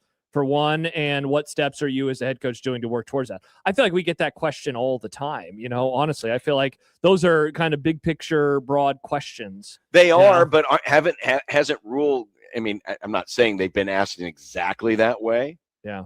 But hasn't that been discussed many times about what Rule wants to be? I think the problem is Rule himself kind of changes a little bit like an amoeba into exactly what he wants to be. Yeah. Like an amoeba. But again, it's not. I think, goodness knows, Matt Rule has enough press availabilities. I'm sure you can go back and find things that were said that would answer some of these questions that are being brought up. Now, again, you don't have to agree with the answer. You don't have to accept the answer. That's neither fair nor foul. But as far as, how we as media could do a, quote, better job to hold the program accountable, first off, is that going to change anything? I mean, is that going to change anything? Rule's going to do what he does. His bosses are going to tell him, whether he's good enough to do it or not. Maybe there's and I'm just assuming here, but maybe there's some frustration that maybe there wasn't more pushback at the contract extension a few weeks ago. I can listen. I can hear that. Yeah, for certainly. sure. But that's kind of in the past now. Not much you can do about it here moving forward. And, let's face it, Dan is not as media available as Matt Rule is. So maybe it's a question of that. Now, and I'll say this too. I think some of my frustration, and I'm guessing some of yours, is like, we are never there. So like Corey says, this weekend, Sipple said on there, he said this to Michael yesterday on Severe Reaction. The Rule's comment about forcing Butler into the 3-3-5 was troubling, yet he didn't ask the follow-up. Listeners want to know why. I can't tell you why, because I'm not Steve Sipple, and I don't go to press conferences, and John doesn't go to press conferences. So we never get him on our radio show. We don't have a chance to ask him these types of questions, right? And certainly there is a chance to be there, sometimes. And the thing about certain press conferences, a post-game press conference, that was a little different than a normal, post-game press conference where usually you're talking 99% about the game. That press conference kind of turned into a postseason postmortem or a look ahead to the off season. And again, I'm not here necessarily defending Sipple, but I'm just saying in that moment, you only have so much time. It's not like the usual Monday press conference where Matt Rule will go for 35 or 40 minutes where you flesh out some of those things. So maybe that's why the question wasn't asked. But believe me, today is January the 5th. We got a lot of time. 8 months. And I'm sure we'll have more opportunities to talk with Matt Rule And maybe that question will be asked again. Beringer fan. Or the follow-up will be asked. Beringer fan, right? Surprise, surprise, surprise. Why is anyone shocked that the media, 1620, is protecting their own, the rest of Nebraska media? Are we protecting anybody? I mean, That's again, what we do, famously. Now here's a comment from Corey. And Corey says, John, you know very well that details, his emphasis, not mine, on the program do not get reported in real time. They get reported after the fact and after the coach or player is gone. And of course, this is going back to Michael's video. Yeah. Now there's the tea that was spilled there. I don't think there's any like juicy details in regards to that with Matt Rule right now, which, if anybody wants any drama or tea, I think that I'm sorry, that's a bummer for you. I mean, any of the stuff behind the scenes, it's more like, I think that they are very much shocked right now. I think that they are grasping for straws right now, which I think you and I talked a little bit on Friday, right? In terms of what is unfolded. I think that it's pretty obvious given how quickly they moved on from Braden. I'm not going to infer. I'm going to guess, John. I would not be shocked if he was the coach that was spoken about during the lead up to the Minnesota game or in the lead up in the follow up after the Minnesota game, right? Some of that is inferring, some of that's guessing, some of the things that I've heard behind the scenes. The Dylan Raiola, Dominic Raiola, Donovan Raiola stuff. It certainly seemed like, and I wish that when we had Sipple on a month ago, when we were having our back and forth, that I would have acknowledged, look, I have also heard that Dom and Donovan were not really seeing eye to eye a lot at the end, and that there was a lot of finger pointing going on in terms of what was happening with the offensive line and why Dylan Raiola was getting sacked so many times. And it's very interesting now that, Sam McEwen has reported in a couple of different spots that he heard the play that resulted in Dylan snapping his leg was an audible call. I talked to a source of mine last week who said it sounds like Dylan Raiola audibled a lot of times throughout the 2025 season. Now, that's something that I didn't learn until recently, right? Like, that's not something that I was hearing in the moment. And so you always wonder now, especially after the fact, John, is this putting a little blame on somebody who's no longer in the program? How much of it is truth, et cetera, et cetera? But like, I don't think that the stuff that was going on, in terms of like all the Frost rumors, and we've kind of talked about a couple of them inside of the crossover, there's not that type of stuff really out there right now, so if you're looking for a smoking gun, I don't think you're going to find it. Well, and keep in mind, and this happens everywhere, this isn't just a Nebraska thing, but I guarantee you, whenever the Bill Belichick stuff blows up, or pick a troubled or embattled coach, or a regime that fails, I guarantee you're going to get postmortems on that and why things fell apart. Because usually at that time, because sure, some of the rumor that was out there was known by a lot of us, but it was rumor. And also, it was like, you can only usually those things only get verified after a regime is gone, and you have a chance to go to sources who are closer to the story, who are willing then to confirm, yes, that happened. Yeah. Right. Well, hey, let's like this, John. But so you can hear a lot of rumors, but until something has happened, sometimes you don't have the sources to go off on it. And quite frankly, some of the stuff too is can be, I'm not saying all of it, but it can be rather trivial in nature. And what happens. You know what happens if someone, Josh, you found out firsthand, reporting on something as innocent as a coaching extension. Yeah. And because it didn't come, from the right places, or it didn't come on the right timeline, the backlash that comes from that can be very swift and sudden, and also can detract folks from wanting to do their job. Yeah, so, yeah, you can't always have your cake and eat it too sometimes when it comes to the tea getting spilled. Yeah, so like two things on there. One, I think after the fact, there are, if an era ends or if a player leaves or a coach leaves, like, people are always more willing to talk, right? Now, here's an example that I will use close to home base for us. In the moment, in the summer of 2012, so 13 and a half years ago, as the Schick and Nick show was coming to an end, You want to know who on air was talking about it publicly, John? Nobody. But when distance was added, people started talking about publicly why and how that show came to an end. I interviewed Nick Baugh for the 25th anniversary show that we put on our YouTube page a couple years ago, and he talked about it, right? So like time, distance, all of those things, you're going to be a little bit more willing. Now, I know that was years later, not, days or months later, in there as well. Rules asks a question that I know people always wonder about. Tell us, are press credentials threatened if they ask the wrong questions? Again, I don't go to press conferences. I have no idea. I can tell you that I did not have a credential approved for a game that I was going to go to for my reporting. And so I know that people, they want to infer that, John, they always want to think that that is the case. Maybe it is. I can't say that it's not. I lost out on the opportunity to make some money by not being able to go to the USC game. So I can say that it's very real on my end. Have I been contacted ever otherwise? Has the station ever been contacted otherwise? I have no idea, because usually if somebody's calling our bosses, they just don't tell us, or they keep it to themselves, at least bosses that I have had over the years. So I don't know, I also think this, press conferences are not like, people don't want there to be an adversarial relationship there. Most people don't. Yes, most people don't. Yeah, I don't think most people are trying to do their job. Sam McEwen is not going there wanting to fight. Sam McEwen is going there wanting to be inquisitive, asking a question about an idea that he already has, or certainly he wants to ask questions that he thinks will be interesting to his readers and now viewers and listeners, because press conferences are available all the time on YouTube, right?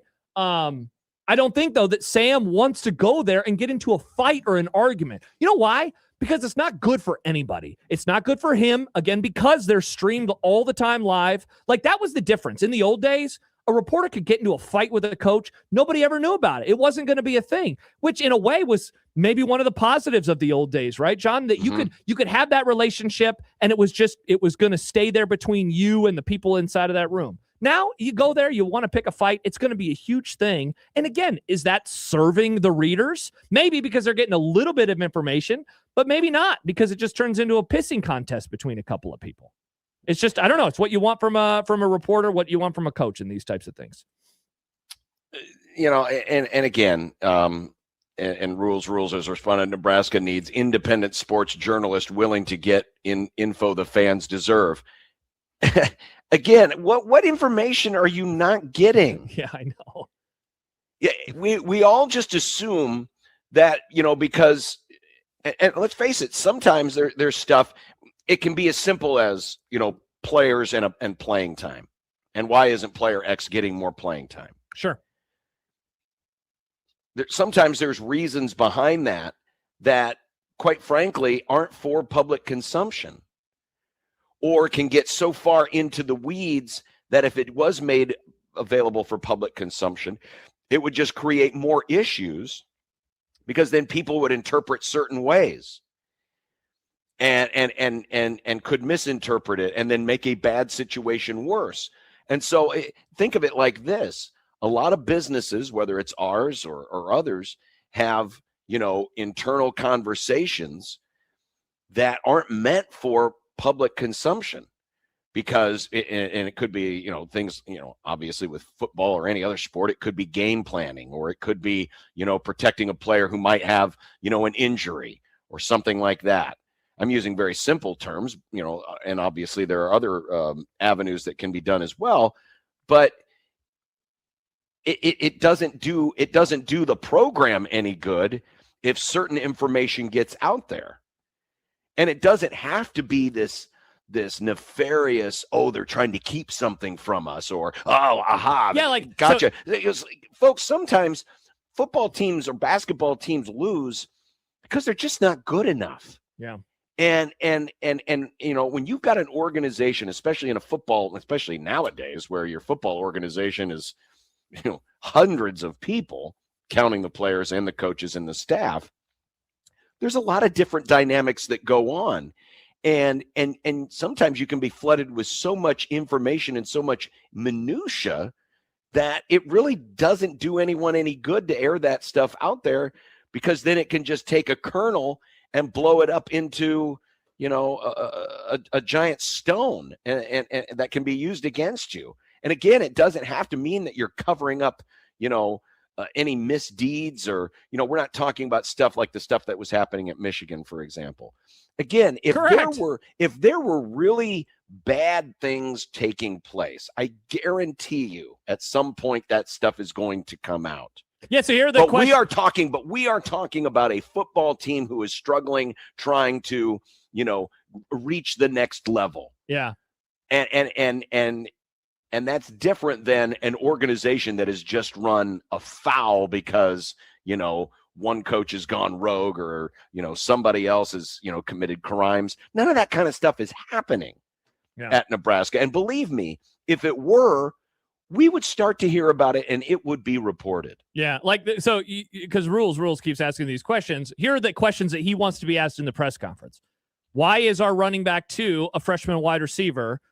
Ask why our roster is so dismal that we have a bad quarterback at tight end 2. Ask him if that is competitive in the Big Ten. Look, those questions, I guess I understand why he wants them asked, because he wants Rule to admit that he has failed the program in stocking the running back room as poorly as he had. If that's what you're looking for, if you're looking for a gotcha question, again, I don't go to press conferences. John doesn't go to press conferences. Most people aren't trying to ask those types of questions anyway. I can give you the answer. It's because they've been terrible. They've been absolutely terrible at recruiting those positions. They've been terrible at developing those positions. Is that the hard-hitting question? Why is the running back 2 a former wide receiver? Okay, that's not a tough question. It's terrible recruiting. It's terrible development. They, in a way, kind of lucked into Emmett Johnson taking as massive as a step forward as he has. Sure. It's frustrating. I don't know what type of awesome question that is, though. No offense, rules. Yeah. And again, some of these questions, you kind of already know what the answer is going to be, or exactly. At least That's why the kind of answer you're going to get. And so I think what sometimes people are looking for are just those moments where the subject, the coach or the player, gets so frustrated that they lose their cool. Yeah. And then, the guy can't handle the situation. And I don't know, again, if that does anybody any good. You can already tell if a coach is struggling with certain things by watching them on the sidelines, by watching how things go in games. And necessarily, having a press conference, go awry isn't going to be some kind of, great moment. And again, most times, coaches, the better ones, heck, doesn't even have to be the better ones, but the ones that certainly can communicate, they go into every session with the media with an idea already in their head. These are the things I want to touch on. And they're going to touch on those things. And that's going to be the messaging. Mm-hmm. And it doesn't matter how many different questions are asked. It's going to come around to those key bullet points because they're buttoned down. And that's how they do it. Do you think part of this is people trying to chase the dragon of another audio tape type of situation? I mean, there's some of that there. There's certainly some of that there, and I think we have recent examples. We joke a lot about Michael's video and the stuff about missing meetings. The Bo, going back further, the Bo audio tape, which were things that were known to be out there, or were kind of known to be out there, that didn't, reach the public until after the fact. But again, those were, well, at least one of them was certainly a scandalous type thing that, fans certainly would have reacted negatively to. And if those things had been released, sometimes it's a case of, be careful what you ask for, because when you get it, it can lead to, really terrible consequences for a lot of people. And again, there's nothing out there that I know of that is, that holds a candle to some of the other scandals that have happened when it comes to this current organization. They're just not winning enough football games for people. Yeah. So, yeah, you follow a coach like Frost that was just filled with all sorts of drama. You have Bo Pelini a few years ago with audio tapes and those types of situations. Sometimes the coach struggles just because they're not good enough. And right now, it seems like a guy who is just not performing well enough, not coaching well enough. I would say this: it seems like he's focused on a lot of stuff that I would not want him focused on. I look putting his hat backwards. Like putting his hat backwards. Last year, we were very forgiving on the podcast stuff. I certainly wonder if he has put way too much thought and time into that. I mean, again, there was the week where he recorded an extra hour episode to talk about the contract situation. Like, is that stuff really that necessary? All the walk and talks for a control freak. See, like that stuff doesn't bother me. It's 2 minutes. He's walking around the field. Because like there has to be a balance in college football of publicity and trying to do things that help recruiting and show like a different side of you and actual coach on the field. There's always college football will always have a delicate balance. I wonder if he focuses on way too much of that crap though. And I wouldn't put the walk and talk into that bucket. I'd put the podcast into the bucket. I'd put the dumb backwards hat crap into the bucket. He is and other things that he has done over the years into that bucket. It's figuring out what that balance is. Yeah, Jimmy, why did Dylan Raiola not living up to the hype? Ain't getting a true answer. Not good enough. I mean, like, again, so much of, in my opinion, this stuff boils down to this program just has not been good enough. And again, you want a smoking gun. I'm sorry. There's just not right now, other than they got to be better. And maybe he can't be, Some people are good enough to reach a specific level. Others can go past that. I don't know if he can go past that. 402-951-1620. We also got a lot of folks who probably want to comment as well on the YouTube comment section. And we're getting a lot of them there. So you're more than welcome to continue to fill that up. But we kind of blew past what I originally wanted to talk about. That was no, that's fine. It's a good question. It's certainly one that can lead off an off-season conversation. And like I said, it's January 5th. We got a long ways to go. But not a long ways to go because there's only just 7 days left in the portal, or what is it? What's the date? The 15th? No, it's next Friday. It's next Friday. Yeah, we got 11 days still. 11 days. 11 days of the portal. 11 days of the portal, John. Still plenty of time. Plenty of time. On the 11th day of portal. And this fifth season of Stranger Things really sucks. Nice. More on that next on 1620 The Zone. Football season is in full swing, and however you like to get in on the action, you can do it on Underdog right now in Nebraska. This season, you can make team picks and player picks. Just download the app, sign up, and you'll get $100 in bonus entries when you make your first $5 fantasy entry. Using Underdog is easy. Just pick whether your favorite team will win or if your favorite players will go higher or lower on stats like touchdowns, receiving yards, interceptions, and more. Plus, with Underdog's ultra-fast payouts, you can get your profits in a snap. So, download the app today. Use promo code 1620TheZone to score $100 in bonus entries when you make your first $5 fantasy entry. Player picks, team picks, all on Underdog. Crypto, powered by Underdog Predict. Trading derivatives involve risk and may not be appropriate for all. For more information, visit natick.com/rules and underdogfantasy.com/rules. For crypto.com predictions, the term pick refers to a product traded on CDNA. Must be 19 plus and present in Nebraska. Terms apply. See assets.underdogfantasy.com for details. Concerned with your play, call 1-800-GAMBLER or visit ncpgambling.org.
John, a question keeps showing up in the YouTube chat, and people are saying that we're afraid to answer it.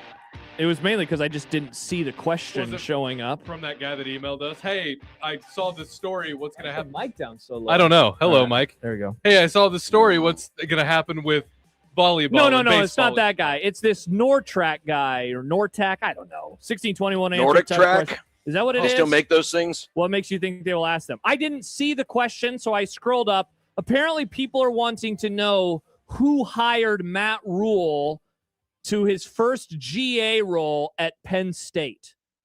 The answer to that would have been Joe Paterno would have been the head coach. If they're trying to go a weirder point? Exactly. If they're trying to go a weirder step forward. He played for Joe Paterno. Yeah. I mean, the answer would have been Jerry Sandusky. What does that have to do with anything? I have no idea. I am nothing to do with anything. There are a couple people in the chat that I swear to God, you need to go outside. Like, you just need, like, what does that have to think do honestly with they're trolling. Honestly, they're being trolls. Well, that person shows up all the time, and they're pretty annoying. Some of these people Right, but they're genuinely being think trolls. these gotcha style questions are real hard hitting. Yeah. I think is what it is. Okay. Yeah. Anyway.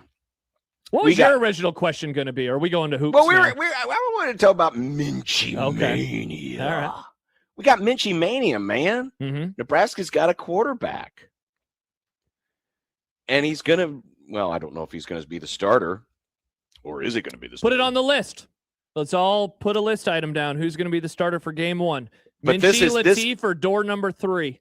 But this is obviously, well, I shouldn't say obviously, but according to reports, if you choose to believe them, this was Nebraska's number 1 target at quarterback in the portal. That's what many folks are saying. So it is obvious that Nebraska was not going to aim for the top guys in the portal.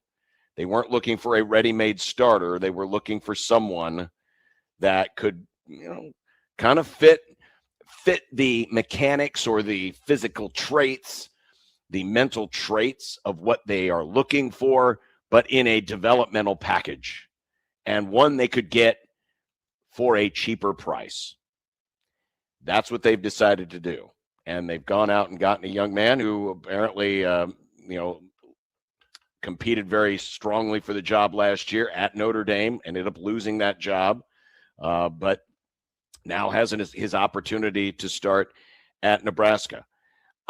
Personally, I can't. That's the problem with things like this, Josh, is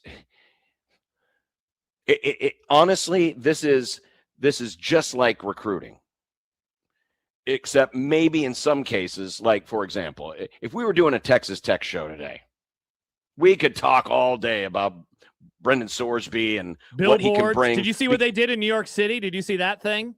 No. In Times Square, there's like this big, welcome to Texas Tech, Brendan Sorsby. Jeez. Yeah. Why does anybody care? If there isn't an example that there is too much money out there to burn, that is one of them. Mm-hmm. Because I guarantee you, there ain't a damn soul in the middle of Times Square that gives a rat's ass about Texas Tech. Probably doesn't even know what Texas Tech is. Probably thinks Texas Tech is like some offshoot of Texas Instruments. Oh, is that the place that used to make the calculators? They have no idea. They still make calculators. They do make calculators? Okay, that's good. Anyway. But anyway. And war equipment. The problem with stuff most of the time like this is, sure, can you get excited because, he was a 4-star, he was a 5-star, whatever? Yes. It's kind of the same here with this, except, sure, he's had a little bit of experience playing at this level.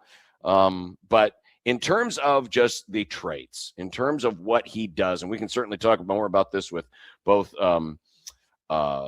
Mitch Sherman and Michael Severe when they come up here on the show. I mean, does it fit a style or does it fit a profile that is intriguing to me? Sure it is. Could it work? Absolutely it could. My bigger question right now is, just what exactly does it mean for that room? There's been a lot of conversation about, this means now that there's going to be competition at the position.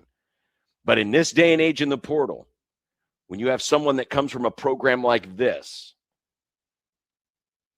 do you have to have assurances that you're going to start? you're going to be the guy. Do we know there's going to be an actual competition? I mean, sure, they'll talk a good talk, but will it be? Or did Minchie have some assurances because he was the target, and it didn't appear like, and I didn't hear about, some of the other schools that was interested in him, but if he was the guy from the very beginning, it sure seems like they had their eyes set that, hey, here's the guy that fits the profile that we're looking for. And what does that mean for, spring ball when he gets here and, going into August? We shall see. Max Olson. Oh, sorry. From a profile perspective, it is intriguing, yes, because you're getting a little bit more mobility. You're getting a guy who's pretty good throwing on the run. Definitely more of the RPO type.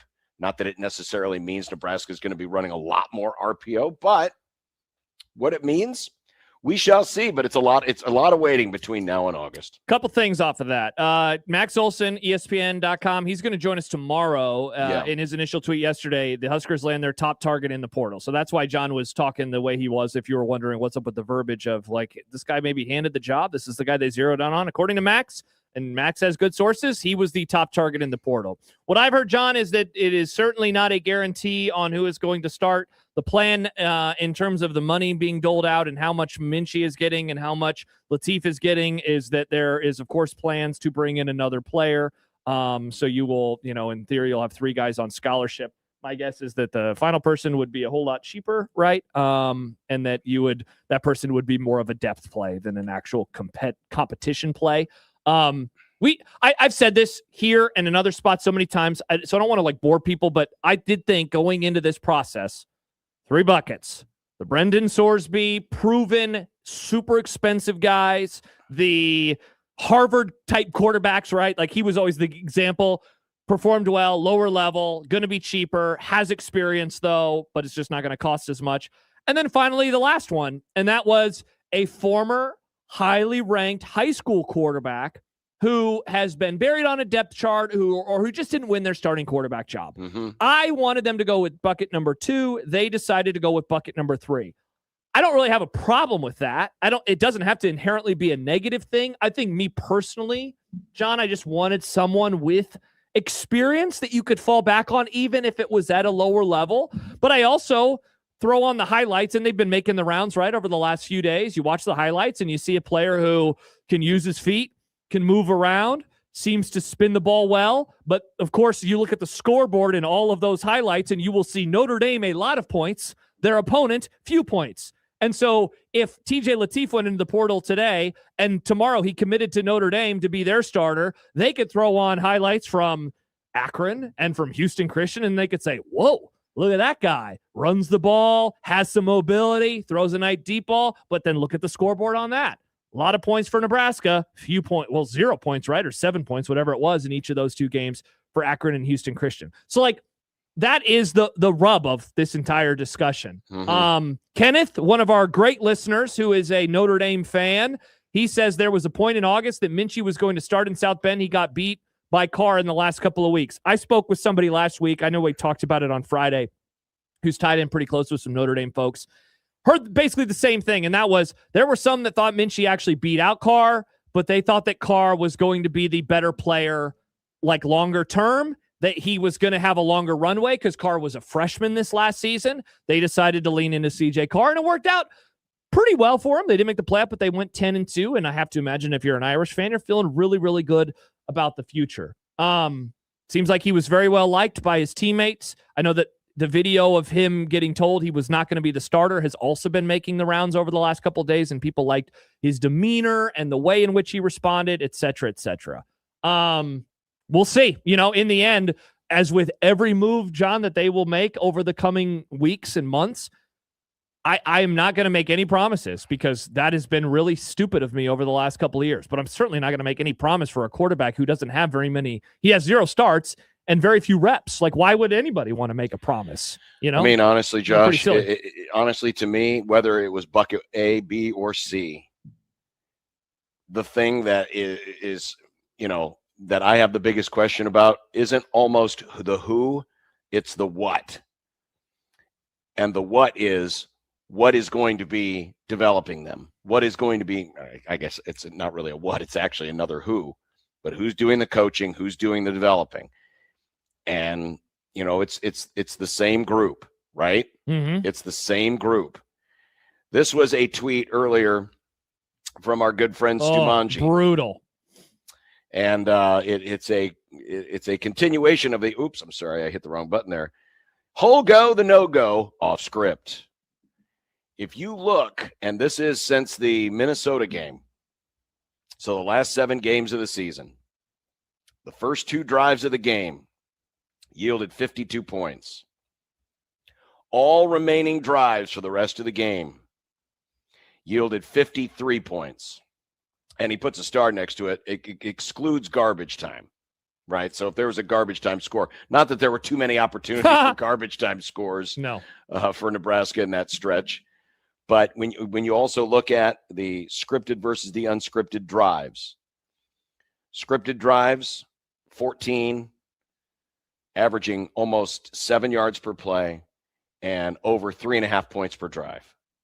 The unscripted drives, 41 total, 4.3 yards a play, so down 2.5 yards per play and down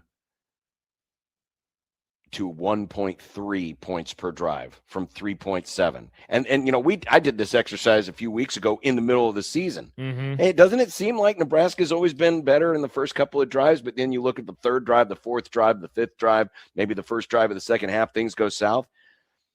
I mean, and it showed in the bowl game even. It showed up in the bowl game. I mean, the fact that Nebraska's first and second quarters were its best and its third quarter easily, without question, was its worst.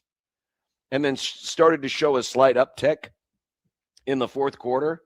But that's where a lot of these games were getting lost. Mm-hmm.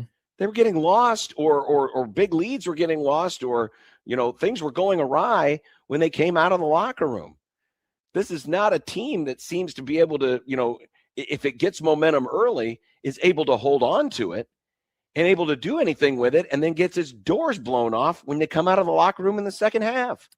And I know we have the argument all the time, do they make any adjustments at halftime? Well, I mean, at least statistically, at least with some of these types of numbers, it does at least give you some data. Whether it's a complete evidence, I don't know. But it gives you some data that seems to suggest, hey, once they get past the scripted part of the game, once they get past the part that they've been preparing so much for, when it comes to ad-libbing, not very good. Yeah. And football is a lot of ad-libbing. Yeah, it's wild. It is absolutely wild. I mean, we saw it in all but I think 2 games. I'd have to go back and look. But off the top of my head, Cincinnati, they got, I think, 1 first down, but then the drive died. The Penn State game. The Minnesota game was their worst by far because they went 3 and out. Terrible start to the game. They got sacked, of course, because they got sacked on every drive in that game. And otherwise, they always move the ball. They did not always finish, of course. Michigan, they go for it on 4th down. I'm trying to remember. Penn State, they go for it on 4th down, et cetera, et cetera. But they always move the ball. They always move the ball. And they usually scored. And they scored in the bowl game. They scored against Iowa. This happened time after time after time. And then the defense would adjust. And Holgorsen was unable to adjust. And perhaps his quarterback was audibling a lot. Sure. All of those things are on the table. I think certainly there was a comment. Yeah, and Charles says, so we're going to hold Hogo's feet to the fire for plays audibled out of? I mean, so here, I think you can have one of 2 thoughts on that. One, you could say, yeah, why the hell is the player audibling? The other would be, why were they unable to hold the quarterback accountable? Why were they unable to keep him from audibling if those things were true? Or doing a better job of educating, hey, this is the play we should be checking into. Yeah, sure. I mean, eventually at the end of the day, and the best coaches will say this, it does fall back on them, right? Mm-hmm. And I'm not saying Dana or anyone else on that staff isn't taking accountability. They are. But, this has been the one constant, and has it been better than what they had before Holgorsen? Yes, but marginally. Yeah, to the point where it doesn't matter. This is the group that's going to be in charge no matter if it's Minchie or it's Lateef or it's anybody else. Yeah. Do you trust this organization? Plus, we don't even know who the other players are going to be around them. There's a lot to discuss. And that's why we have the offseason to discuss it. Notre Dame Andy joins us on the hotline. brought to you by Prairie Flower Casino. I'm guessing Andy has some thoughts on Minchie. Oh, what's up, Andy? Hey, what's up, John and Josh? I'm going to tell you, and you can bookmark it right now, January 5th, 3:41 Put it on the list. PM. Put it on the list. Yeah, I'll put this on the list, Andy. You're our first listener list item. He will be the starter come the start of the season. I mean, you guys kind of hit it on the head, and you've seen the videos of him and CJ Carr being neck and neck. I'll tell you that being a Notre Dame insider, it was very, very close. And CJ Carr is projected to be a top 5 pick in 2027. So, good leader, great player. Bookmark it. It's going to happen, guys. Thank you. Thank He you. will Our be the Notre starter. Dame insider, Andy. Let's go. Now, he Very said he was exciting. going to start. Is that big of a stretch for the list? No, I would agree. I'm guessing you would agree, John. Nick, would you Probably agree? not. Oh, But yeah, I sure, agree. put it on there anyway. Barring 'cause- injuries, I think that Kenny Minchie is going to be Nebraska's starter. in You don't get a guy 2020. like this without the intent of starting him. Mm. Which would agree. again leads to another question. I mean, there's still time in the portals. Does this mean TJ Lateef is thinking about other options? Well, and I saw some folks suggesting that he might redshirt. I don't know why anyone would redshirt these days. Redshirting Especially is if stupid, you in my want to opinion. play, there's options and availabilities in a lot of places. Yeah. If you're good enough. Now, if you're not, Yeah. then you're going to find that out, the hard way. But yeah, I don't know unless you just really feel comfortable about the position you're in. I'm surprised when I hear people redshirting anymore. By the way, Chris Montana asks, there's just one portal. Does this really mean that nobody can move after the 16th? Nobody can leave after spring ball anymore and play somewhere else next fall? That is true. You are not allowed That is to. true unless there is a coaching change. What are you implying with Matt Rule, John? No. It's just in general. That's Sports Flash? just, no. Oh, okay. No. Okay. I just want to make sure. It's not a sports flash. This is not Black Monday for Matt Rule. That is interesting, though. There could be a team or teams that do a strategic coach firing just for portal play. That would be pretty wild. Mm-hmm. That'd be pretty wild. I'm not saying it'd be a good thing. I but would say it's a pretty thing that could happen. I mean, yes. Legally, in theory, yes, it could. We found a workaround. It would be We'll a just weird fire move. coach. We're getting rid of Dan Lanning because we want our portal to be just a little bit different. Yes, the new portal is now from January 2nd to the 15th. But don't forget that the players can also leave your program if you fire them, Nick. So you got to be careful Mhm. with how you're That's portaling. right. You got to be careful with how you're portaling. Got to be careful. Precisely. Yeah.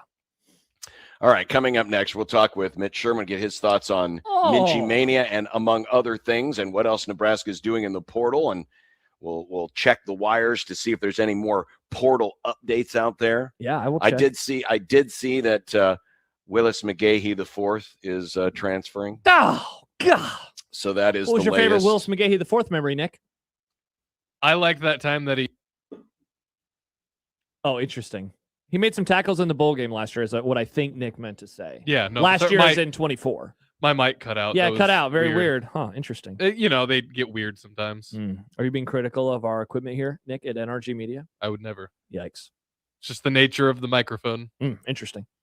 Mine seems to be working just fine. It does. You sound great, John. We will continue with Mitch Sherman of The Athletic next on 1620 The Zone.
Mitch Sherman of The Athletic joining us.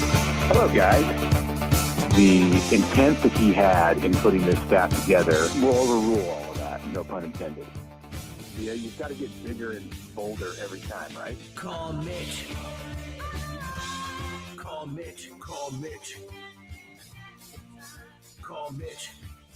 He is Mitch Sherman of The Athletic joining us on the Prairie Flower Casino Zone hotline. Mitch, I hope your new year and holiday went well. It did. It is. It is going well. Thank you. Hope for the same for you. Mitch, that is so cool that you got to go to the Sugar Bowl. Like, of all the games in round one, that was the one to be at, and you got to be there. It was. It's been the game of the college football postseason so far. I will tell you guys, in all honesty, that I was a little bit bummed because I wanted to go to Las Vegas, and you know, that's where obviously the majority of the people who follow my content that I normally put out. That's the game that was of most interest to them. You know, I'm writing mostly for a Nebraska-based audience, but you got to go where the company sends you, and it was a great assignment to get to go to a college football playoff quarterfinal, which was played one day after the Las Vegas Bowl, so it wasn't as if I could zip in from. I could have. I guess I could have had like the Herb Street. I could have brought my dog along and yeah, just get a private plane, Mitch. Come on, what are you doing? Yeah. Yeah, I was zipping in. I was in the air. I was delayed out of Omaha and was in the air. Wasn't supposed to be with my flight schedule, but I was in the air between Dallas and New Orleans during the Nebraska bowl game. So strange experience watching that from 30,000 feet on shoddy American Airlines Wi-Fi. But yeah, the next night was fantastic. It was the best college football postseason game that I've seen going back close to 30 years. So that's like a whole career pretty much for me. At the very beginning, when I was just a pup coming out of college, you know, John, we remember that there were some memorable postseason games that I can't put the Sugar Bowl above those, but this was pretty good, and I'm glad I was there. Mitch, I know it's kind of hard, especially when you're literally flying in from 30,000 feet to cover a singular game with a team like Ole Miss, but I'm curious if you were able to pick up just the general vibes around that program or around the people who cover that program, given the unusual nature of what has happened at Ole Miss with the coaching change and, you know, the refugees coming back from LSU, and just the dynamic and kind of what you felt when you were there and talking to some of the folks who were closer to the program. Yeah, and I followed the Rebels through the postseason, knowing that I was going to cover them on New Year's night. So it wasn't like I wasn't around them, physically around them, until the day of the game, or a little bit the day before the game. Actually, I wasn't around them at all on New Year's Eve. I don't know what they were doing. I was like walking up and down Bourbon Street, just like looking at people and with my mouth open. But hell yeah, Mitch. I did. Not please, like in a PG kind of way. Yeah, come on. No, Shannon I didn't might mean be it that way. listening. No, I didn't mean it that way. I just meant more like, yeah, let's go New Year's Eve, have some fun. I did. I went out on Bourbon Street and I watched I watched the first half of the Miami Ohio State game from the hotel, which was a block away from Bourbon Street, and then I spent the second half like bar hopping by myself, which is fun. Bar hopping by myself from one place to another. Like there would be a drive, and I'd watch it in one bar, and then like, all right, I'm going to go to another bar next door, and then I settled into one seat and had a shrimp po' boy during the fourth quarter, and a nice couple of beers to ring in the new year. So that was my New Year's experience. The question, to answer your question, yes, John, yes, when the book is written someday about like how screwed up college football was in the 2020s after the implementation of an expanded playoff, and when players started getting paid millions, like someday presumably they're going to figure this out, and like college football will live and move forward into like, I don't know about normal state, but it's not going to be like this forever. And they'll look back at this specific situation with Ole Miss and Lane Kiffin and how he left his team amidst the greatest season in its history before the playoff, and then took 6 assistants with him and lent them back to his old school, which, by the way, is like the hated rival of of each other, border states.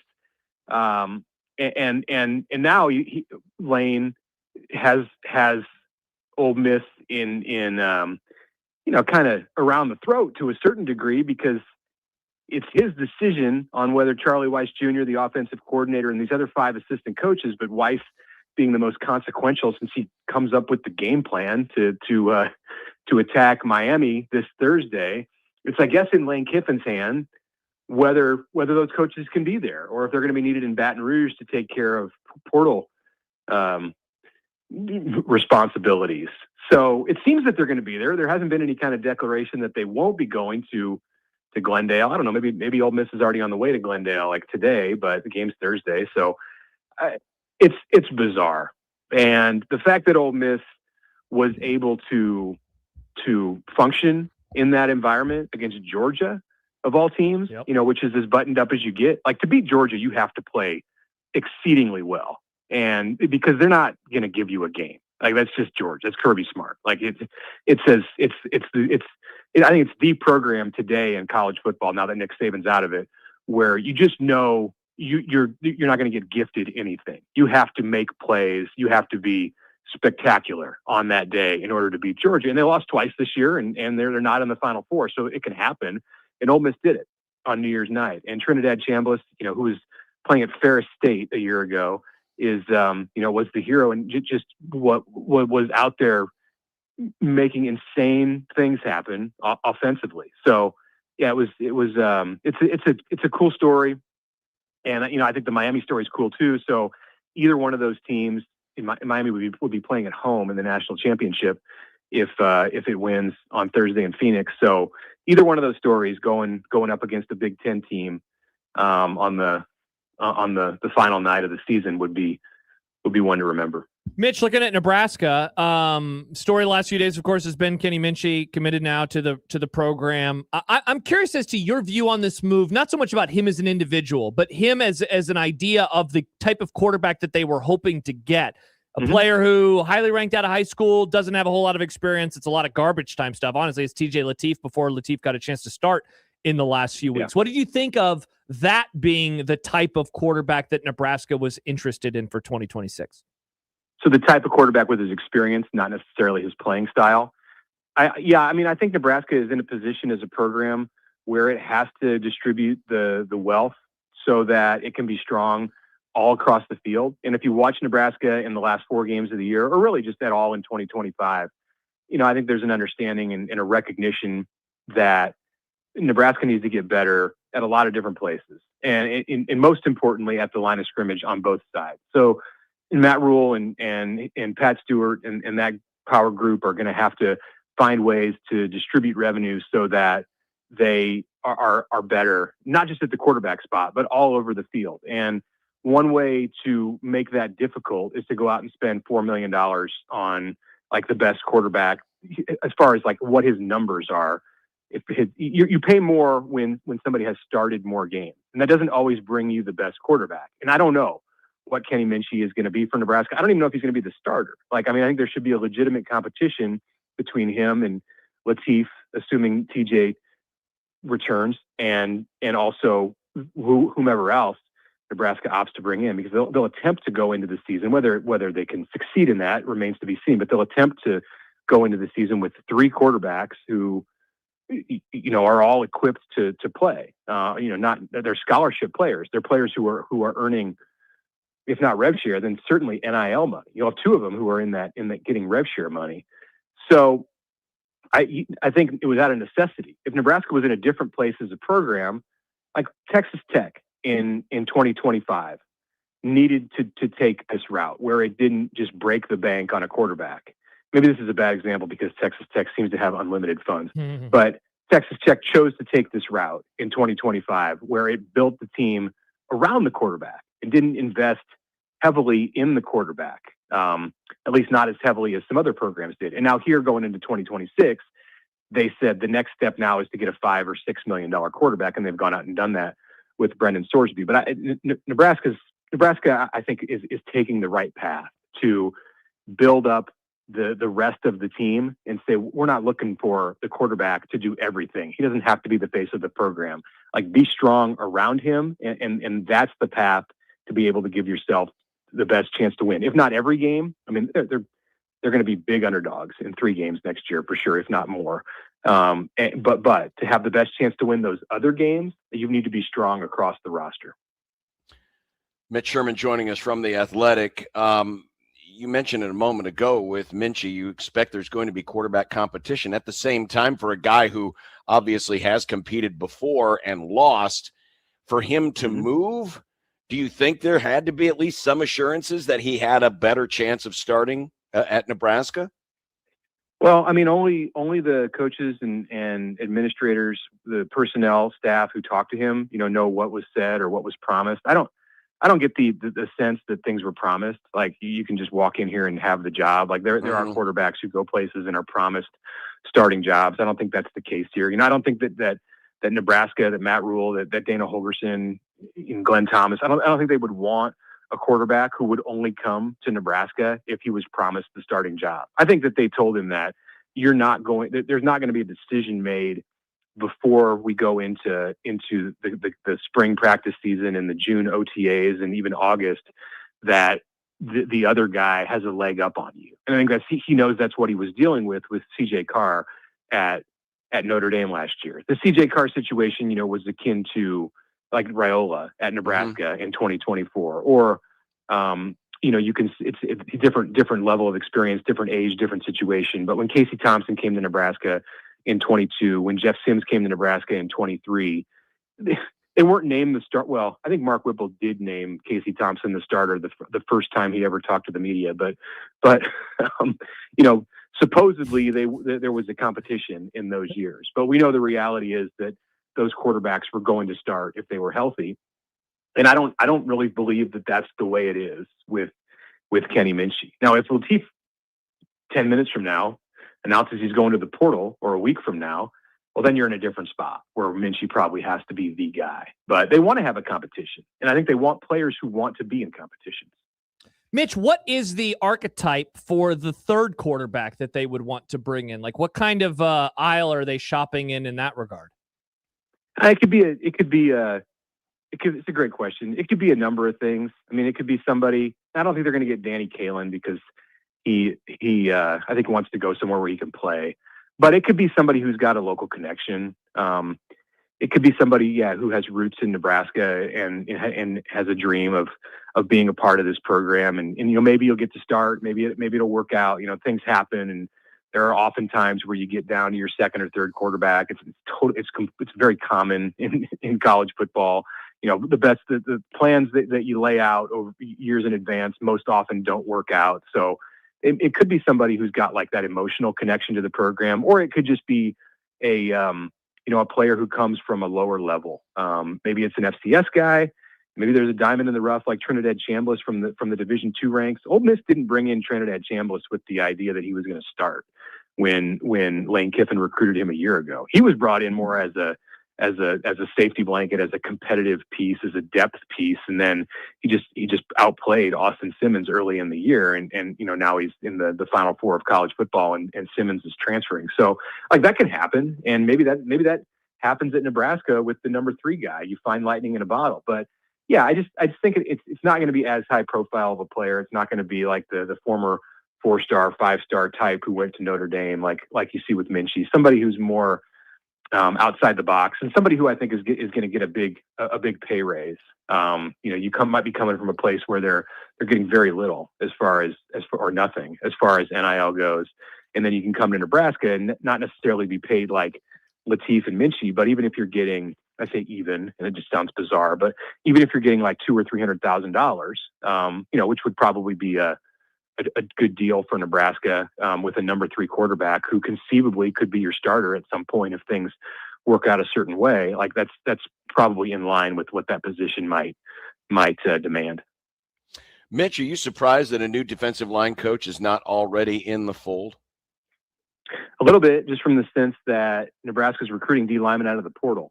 Yeah. And, maybe those players, when they come on campus, they're having conversations with Rob Orich and Matt Rule, are being told, hey, we've got a guy but he's in the NFL, and he's in the playoffs, or they're in the process of getting things figured out for the season ended yesterday in the NFL. So give it a few days, a few hours. Maybe it's going to take longer than that, but I would think that Nebraska would want to have that done. And I think they through the bowl season, when Nebraska didn't land Elijah Robinson and he went back to Texas A&M, and then it just became let's wait until January and kind of sort it out then. And maybe something will work out where like some mix of people who are currently doing this can fit into the 2026 plan. I mean, Nebraska, and I'll take Rule out of it, Coach Matt, he's not going to be the defensive line coach, but he was working with the D linemen or the tackles in the bowl season. And then you had Phil Simpson, who was your edge rushers coach last year, or your jacks coach, but Nebraska brought in Roy Manning to basically be in that role. We don't want to lose Phil Simpson because he's your connection to South Florida, and Nebraska still feels good. And that you have Vincent Shavers, you got Ja'Cory Barney, you have players on this roster. Like, you want to mine that area, and Phil Simpson is the reason you can do it. So I don't know. I don't think that he's your D line coach or your D tackles coach, but then you also had Dave Tollefson, who was working with the D linemen in December. Like, is there a spot for him? And if there is, I don't expect that's as a full-time position coach. That would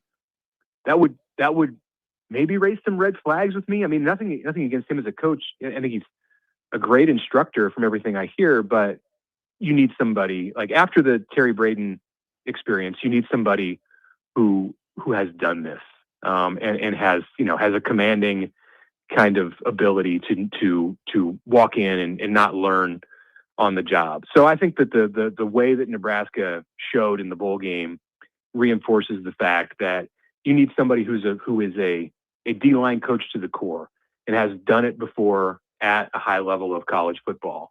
And maybe that guy's in the NFL right now and they're still working it out. Mitch, in your column today for The Athletic, you hit on a bunch of different things, including running back, where you wrote, it's time for Nebraska to prioritize a back in the portal. Are you surprised at how quiet it seemingly is at that position so far? A little bit, yeah. I mean, I think if you read the article that I linked in that part of the story, Pat Stewart, which is an interview that Sam Kahn, my coworker did with Pat Stewart, Nebraska's GM. He says in there that running back is the priority position in college football, not so much in the NFL, but Nebraska has to get into the mindset, and this is me saying this, Nebraska has to get into the mindset of prioritizing running back. And I want to say I got lucky in 2025, but if you would have said before the year that you were just going to entirely rely on Emmett Johnson in the way that Nebraska did, and he was going to hold up throughout the entire season and actually play better in November than he did early in the year when he was good early in the year, that's, you're not going to get that every year. Like that was a freakish kind of season that Emmett Johnson had. So I don't know. There's nobody on the roster right now coming back at running back who is ready to step into Emmett's shoes and be that guy. You have some capable players, and you're bringing a freshman in Jamal Rule. But yeah, I think they have to go in the portal. I think they have to act in the way that backs up what Pat Stewart is saying, that the running back spot in college is something that should be prioritized. And the example that I drew is that you have Kewan Lacey and you have Marty Brown who are playing, to go back to this game that we've been talking about, Thursday night in Glendale. Nebraska had a shot at both of those guys. And I think if Nebraska was a program and had acted like a program for the last 5 years, 3 to 5 years, that truly did prioritize running backs, either one of those guys could be in Lincoln right now. Mitch, I know, like you mentioned, you were going to the bowl game, but I'm sure you did have a chance to hear Matt Rule's post-bowl game press conference. There was a part where he talked about, he admitted that he kind of handcuffed John Butler a bit with the 3-3-5 and wanted him to stick with that. I'm curious how that landed with you, because that seemed to raise some red flags with some folks. Yeah, I mean, it's like, oops. I mean, we messed up on defense this year. Our bad. My fault. Like, what? I mean, you you put him in a position that you shouldn't have put him in to be your defense, to run the defense, and made him run the wrong system. I don't know. I mean, it's something that was said after a game when I think he's grasping a little bit for an explanation because they just gave up 44 points, and they spent the week or so leading up to that game saying, well, we've addressed some of these things on defense and we fixed it, and we're going to come out and play with a better attitude, and the guys are going to have swag, and they're going to be all over the field, and you're going to see the real Nebraska defense out there against Utah. And that was a dangerous thing to say because it was the best rushing team that Nebraska had seen all year, and then they went and threw the ball, with success, and then ran it with success late in the game, and really nothing went right for Nebraska on defense. I don't know. I guess you have to be willing to, as a Nebraska fan, I think you just kind of have to be willing to listen to that and say, okay, you get a mulligan for what happened with the defense over the past year. It's not like everything was bad. I mean, it's not like he messed everything up, but it's a pretty big thing to mess up if you put your defensive coordinator into a situation that isn't right for him and ask him to run a scheme that isn't playing to his strengths. So like that needs to be addressed, and they need to make sure that Rob Orridge has all of the ability and leeway and clearance from Matt Rule to run the defense that he wants to run, and that works for him. Like, you can't have it happen again. And it also, I think, raises the concern about, was this happening in other areas of the team? Like, is Matt Rule forcing Dana Holgerson to run an offense that Dana doesn't want to run? Like, if you hear him say that about the defense, then what's going on elsewhere? Like, is this a trait? Is this a common theme throughout the program? And they need to do some self-evaluation and make sure that's not going on in 26.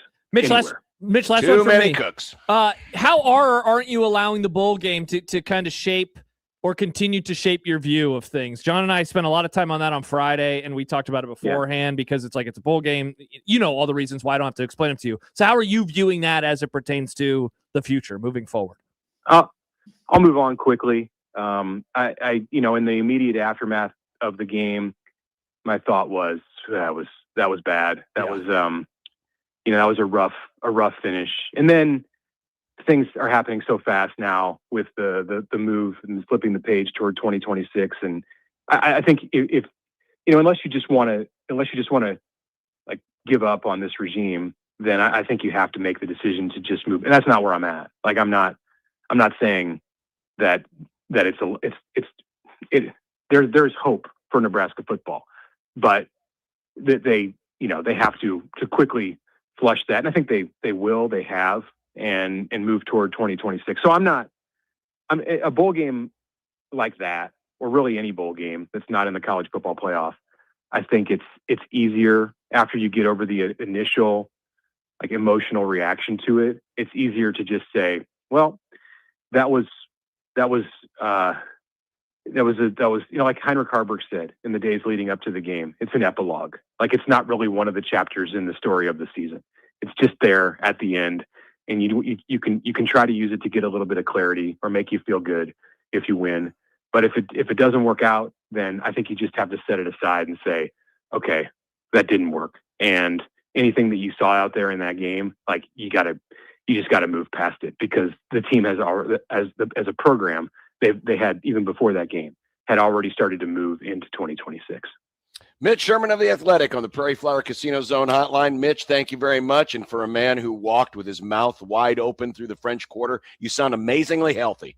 So that's I am jealous of your antibodies, your immune system.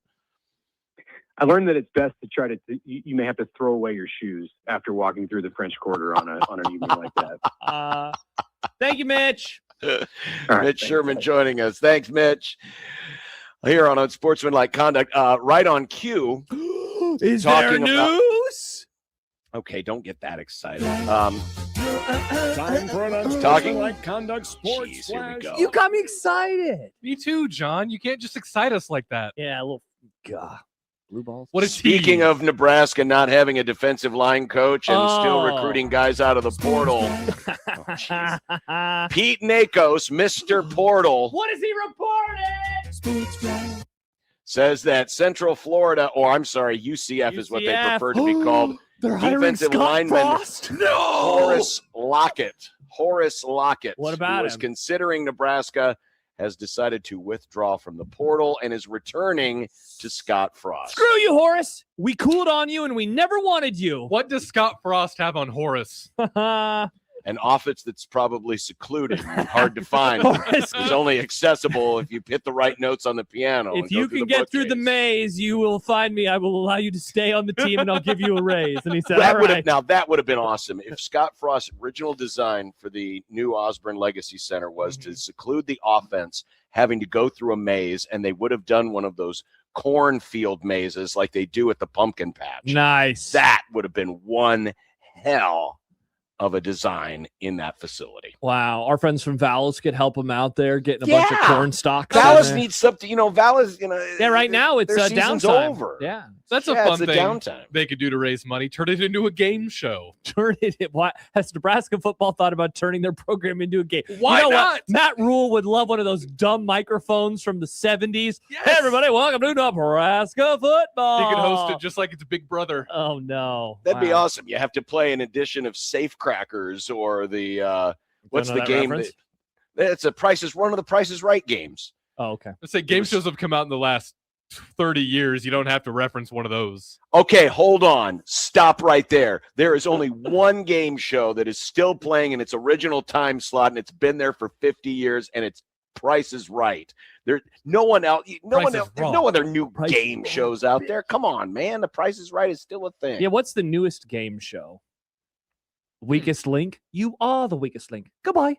That's like 15 years old. I know. That's what they don't also- make game it shows like they used to, John. Recently came back. I guess there is a bunch of dumb crap that I see commercials for on NBC where it's like, can you survive getting your head cut off? On NBC. Fear Yeah, but Factor's those coming game back. shows Fear are those Factor. stupid reality shows like Yeah. Survivor. There's a Neil Patrick Harris one called What's in the Box? Good. Whoa. A high stakes Ooh, I guessing don't- game with big What's prizes. in the box? Hosted by Neil Patrick Harris. Mm.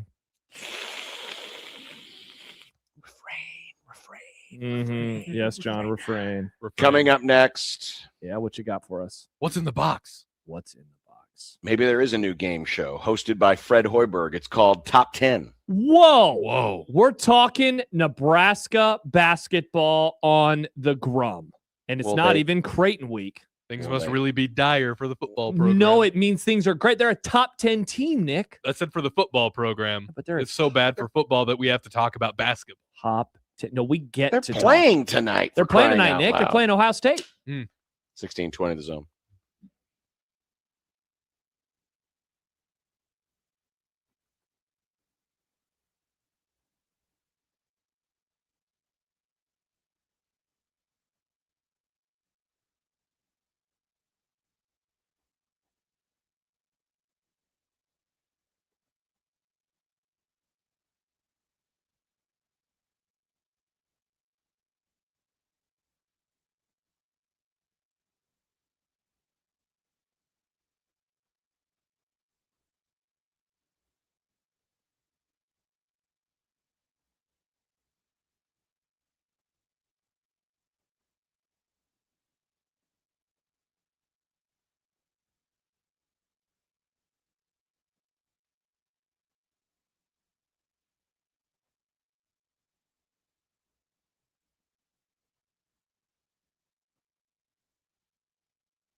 The Zone wants to send you to the upcoming Mavs men's basketball game. They're taking on North Dakota this Thursday at Baxter Arena. You'll be able to listen to Gary and Matt and the Connor Happer Show for a chance to win a 4-pack of tickets. Speaking of tickets, we also have some of those supernovas that we're going to be giving away a little bit later on. So let's make Nick busy here in a little bit. Oh, awesome. I say in a little bit. Not right now, in a little bit. Supernova volleyball, we're not giving you a cosmic event. The supernova. You can't make any promise. That would who knows what's going to happen with the supernovas? Yeah, but you never know. You look up into the sky and suddenly a supernova's happening. Is it champagne? I was going to say in the sky. I mean, it would seem to make a lot of sense because in a year where Nebraska basketball is a top 10 rated team, it would seem like a lot of supernatural events might have to occur. Nice. Yeah, that was a really good transition. It's professional, John. Uh-huh. It's been 60 years. I saw it on the Happer Show earlier. The last time Nebraska was in the top 10, we hadn't landed on the moon yet. And they were still bricking shots, though, because it was the 60s. They had not gone to the moon. We'll go to the moon. John, they hadn't gone to the moon. Or pretended to go to the moon, depending on who you agree with. They were working on it, but Nebraska's number 10 in the AP poll after their... Well, they were going to the moon. That was a decades-long process. I'll go to the moon. Started in 1961. People forget. It took a whole decade, and then they got it done just in the nick of time. R.I.P. Apollo 1. R.I.P. a lot of people back in. Yeah. But tonight, just in the nick of time, they get a chance to put that number 10 ranking up for grabs against Ohio State. And did you see this? The disrespect. From who? You? Las Vegas. Oh. They're an underdog. What does Las Vegas know? I trust Bart, and Bart has Nebraska winning by 0.3 points, which if you round it down, it's actually a tie game. Oops.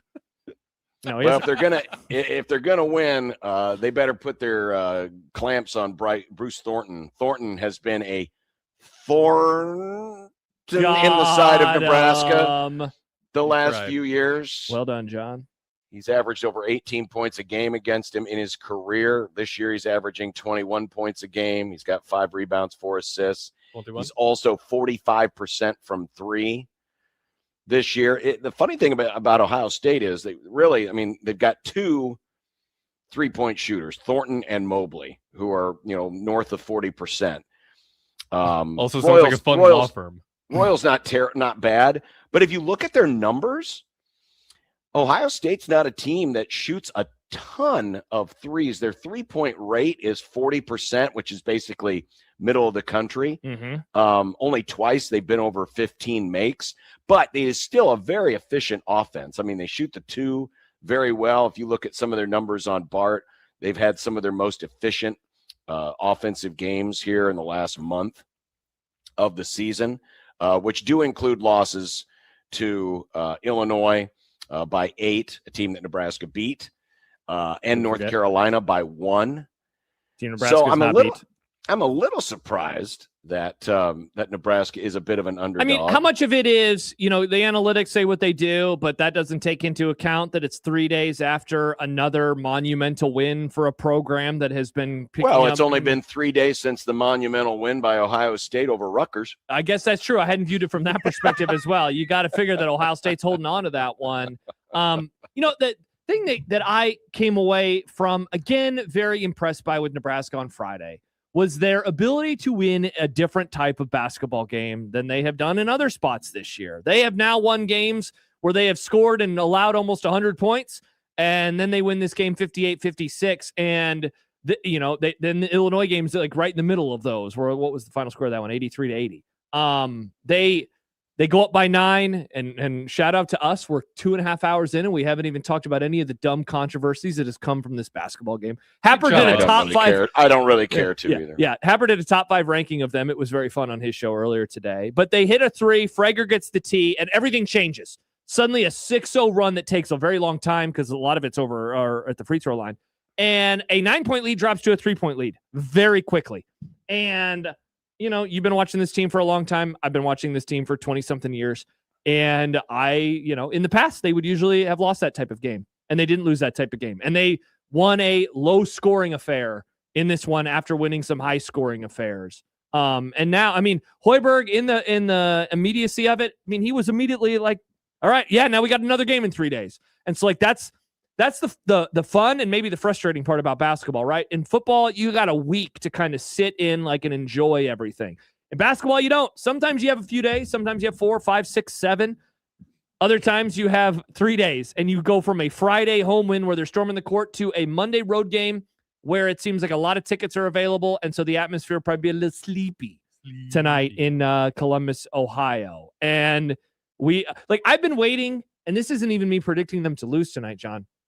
I'm very interested to see what happens when they do lose, just how they respond, because they keep winning. They're undefeated right now. And so is this finally going to be the game where, it gets to them? They got another road game coming up against Indiana on Saturday. Is that the one where it gets to them? But very impressed by what happened on Friday, especially with what Rinkmaster was able to do in that first half. He, legs, I think, started going out a little bit in the second half, but man, that first half, he was on fire, especially from 3. All of this because they won the crown last season. People forget. Going back to the styles, this will be a completely different style than what they had with Michigan State. With Michigan State, it was a pathetically low 5 2-point field goals that were made, but they made them pay for it by those threes, especially the ones in the first half. This game's going to be a lot different. Ohio State is not as potent inside, so I think Nebraska can get some of that inside out action working again tonight. This is a team that gave up 73 points to Rutgers, which has not been not a particularly good Rutgers team this year. I think there are some avenues for them to get got. I think the difference is going to be tonight. Can Nebraska continue to play the same kind of defense? They put up their best defensive effort of the season against Michigan State, but prior to that, it had been kind of, a little bit hit or miss. If it turns into, as I think it will, it'll be a much higher scoring game. Can Nebraska continue to keep pace and, maybe take a little bit of that pressure off of Mass to have to do what he did.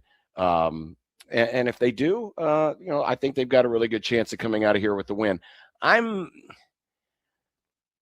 not really, I don't want to say I'm not curious to see how this team is going to respond after a loss. Because you think they're going to go undefeated? Because it's basketball. Losses are going to happen. And I think they're and it's an older team, right? It's not like these guys have never lost a basketball game before. They've lost plenty. It's just this particular group at this particular time hasn't lost one. To me, it's more about how they are able to focus on the bigger picture, and that is getting better game by game. Sometimes, you can still make progress even in losses. And if you're a team that's growing and building, you do that. You do that more often than not. So I'm not, if they lose tonight or if they lose, at Indiana this week, it's interesting. They've got 2 road games here back to back, where it's going to be a little bit more difficult to win. You're going to be going, by the way, Saturday, and we can get to this point when we get closer to the game. You're going to be going up against an old nemesis.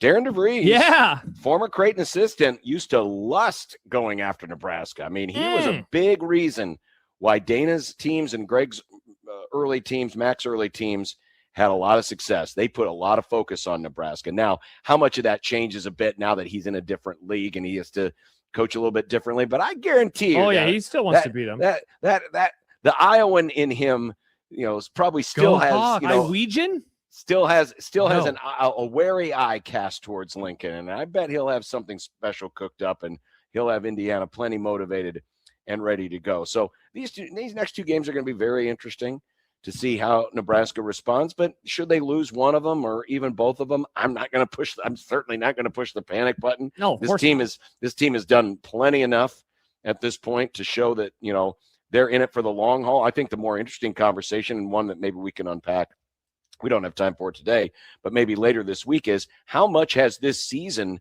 now changed the overall outlook of what people wanted to begin with? In other words, I know how it's changed it. Yeah. They for the longest time, all we've heard is, we just got to win that tournament game. We just got to win that tournament game. But for as good as this season has been, is just going to the NCAA tournament and winning that one game going to be satisfactory enough? It's interesting. Sweet 16 or bust? I don't know what the or bust is, but Wow. given the start, given how well they've played, given the energy and the momentum that this has built, expectations can change midstream. What you expected or what you thought or what you hoped or what you dreamed at the beginning of the season can look totally different, when you get there. And I can tell you this from personal experience, okay, going back 25, 26 years. At the end of the decade of the 90s, the Rams were the worst team in the league. But then the greatest show on turf happened. And at the beginning of the 99 season, I was like, geez, just win some games. Yeah, you weren't feeling that way in January, though, anymore, were you? But when we got to November and December and, the playoffs were coming into focus, it changed. It was no longer about, I'm just happy to be here. Oh, no, it changed. At what point, or has it already happened for some folks? Yeah, where it has changed. Again, that's a conversation we can have for a different day, but it is something I've thought of. No, it's a great point. You're right. As this team has built up quality win after quality. It's a great point because you are correct. At a certain point, the thing flips, and you go from having a fun ride. My example for that, sadly, I don't get the good story at the end of it, is the 2016 Cowboys. Tony Romo gets hurt, rookie quarterback, rookie running back. All right, I just hope that they win some games. They get off to a great start. They go into the playoffs at 13-3. They're the 1 seed. At some point that season, it went from, wow, this is fun, to, oh my gosh, they could do something special. And they didn't. And so it's even all the more heartbreaking. It's a great question that we can tackle at some point because, still 2 months left in the regular season. We're going to be talking about them a lot over the next couple of months. And then college baseball. Yeah. We still have a Michael Severe Monday coming up as well, so stick around for that. We'll be back with more of Unsportsmanlike Conduct on 1620 The Zone.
Let's get Nick busy, shall we? Awesome. We've got some Supernovas tickets to give away. They're playing their first home match against the Vibe or the Mojo. Almost said the Vibe. The Mojo. Vibe's a different team. Of course they are. Thursday night at CHI Health Center. Caller 5, as in the 5th seeded, but should be number 1 in your hearts, LA Rams in the NFC playoffs. Caller 5 right now, 402-951-1620 if you'd like to see the home opener for the Supernovas, courtesy of us, 1620 The Zone. I am here in Philadelphia with, of course, Kraton basketball. They'll be playing on Wednesday night against Villanova. And yesterday,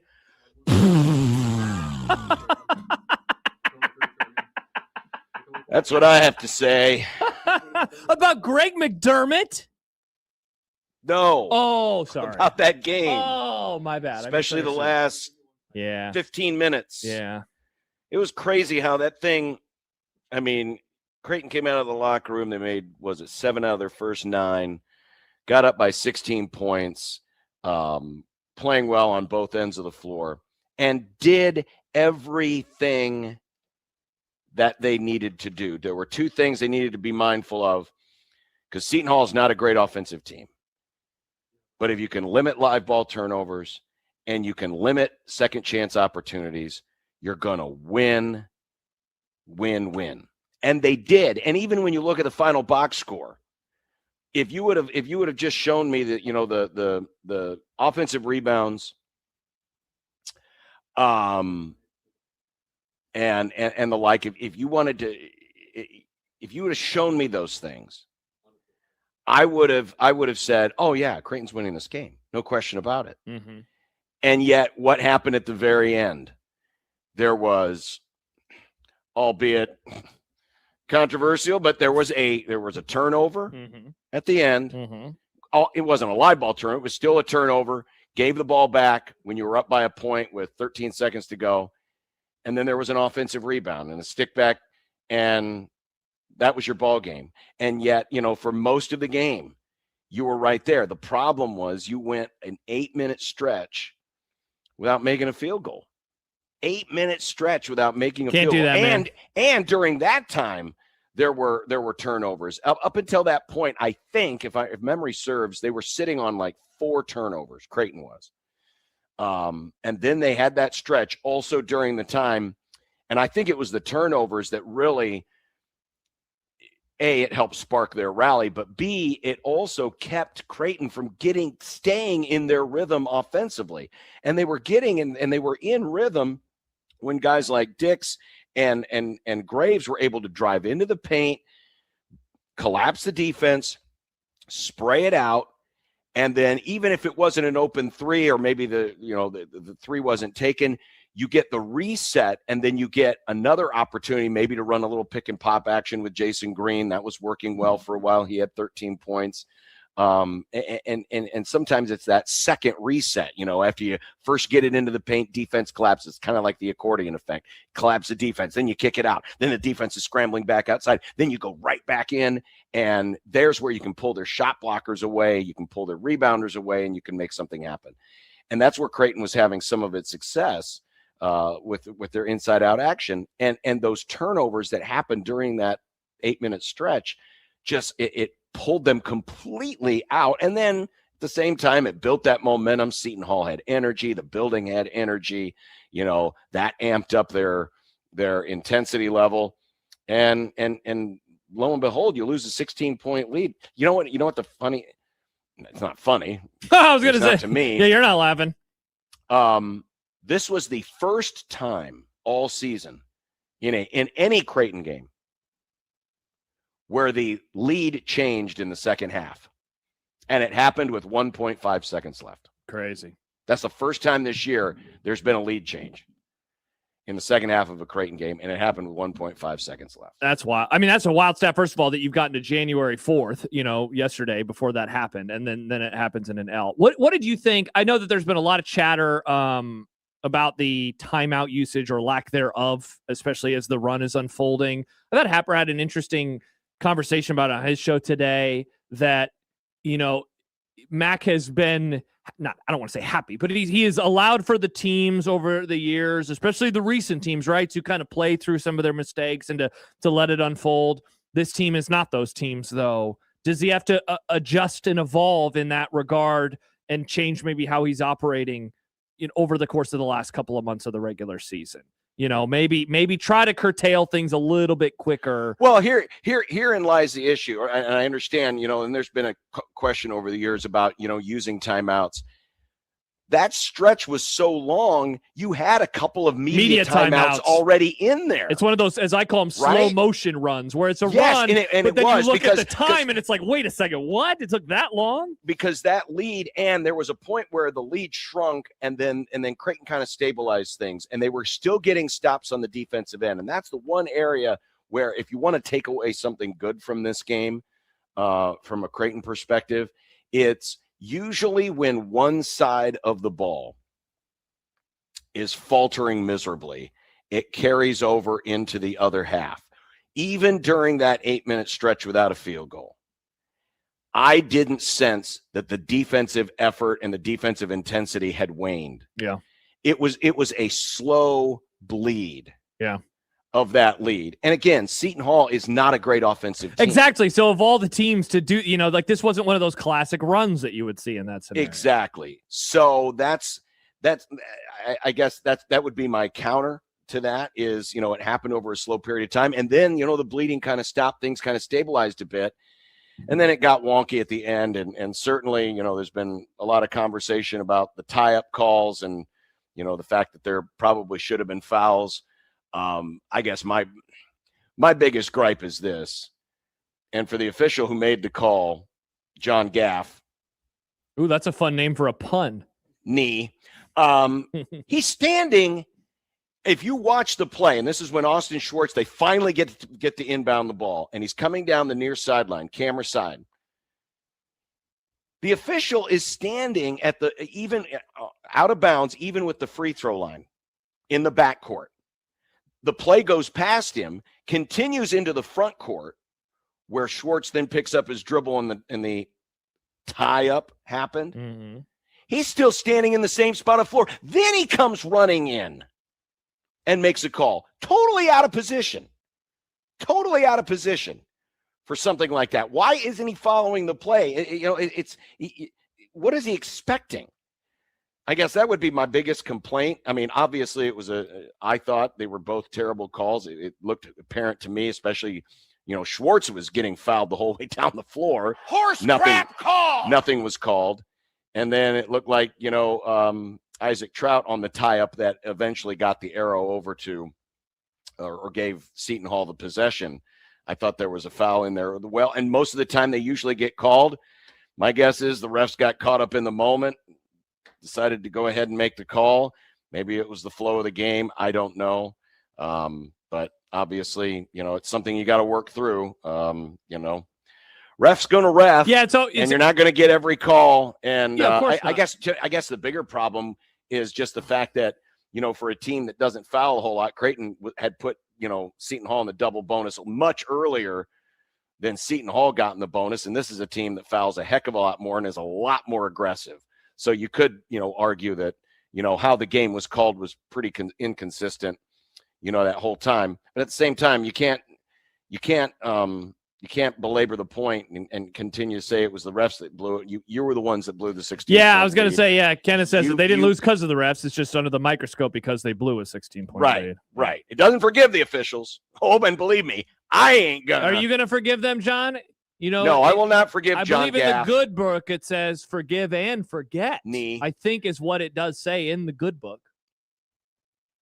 Well, John hasn't read that. My chapter good yet. book reads differently. Is that a Stephen King novel? No, Nick, it's the Bible. Nick, it's the Bible.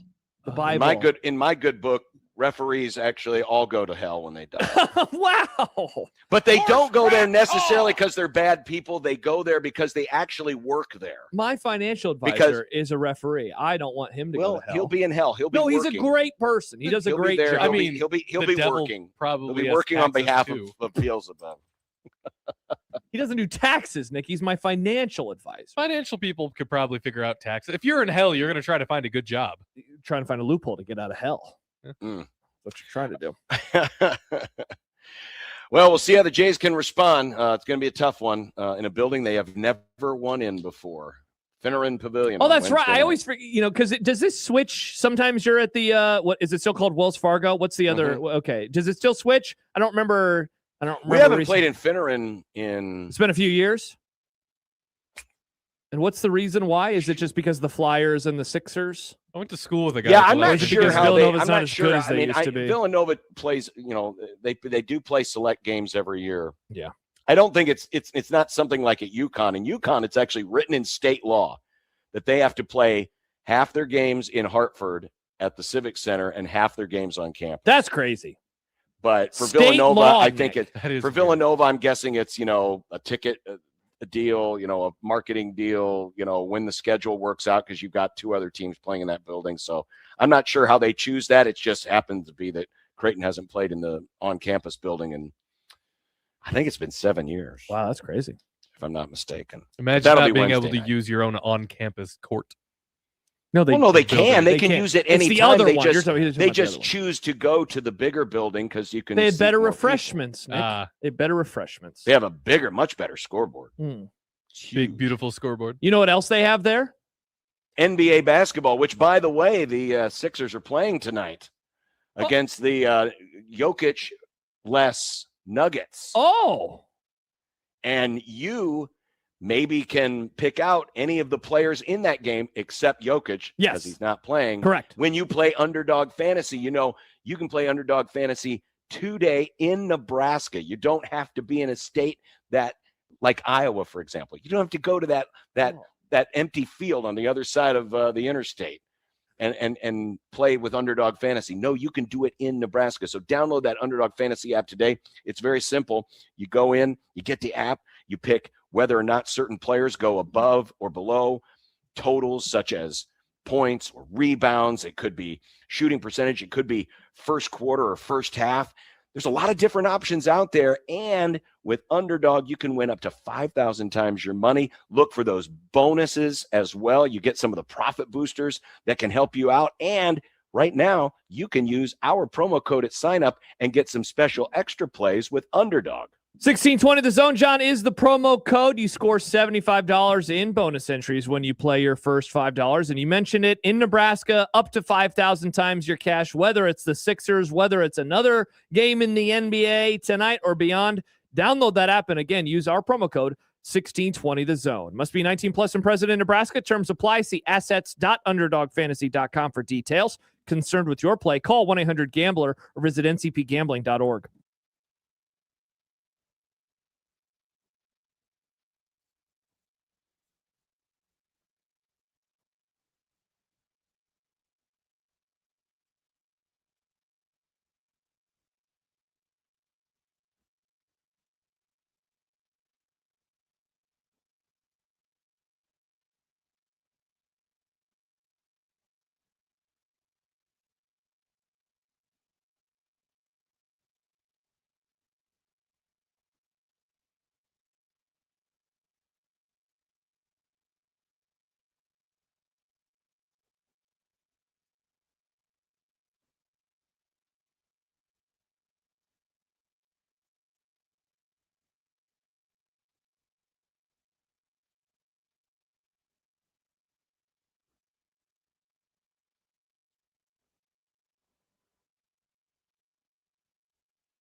would be nice to have a boat. Throw. It would be nice to have a boat. Throw. It would be nice to have a boat. Throw. It would be nice to have a boat. Throw. It would be nice to have a boat. Throw. It would be nice to have a boat. Throw. It would be nice to have a boat. Throw. It would be nice to have a boat Throw. from your mom.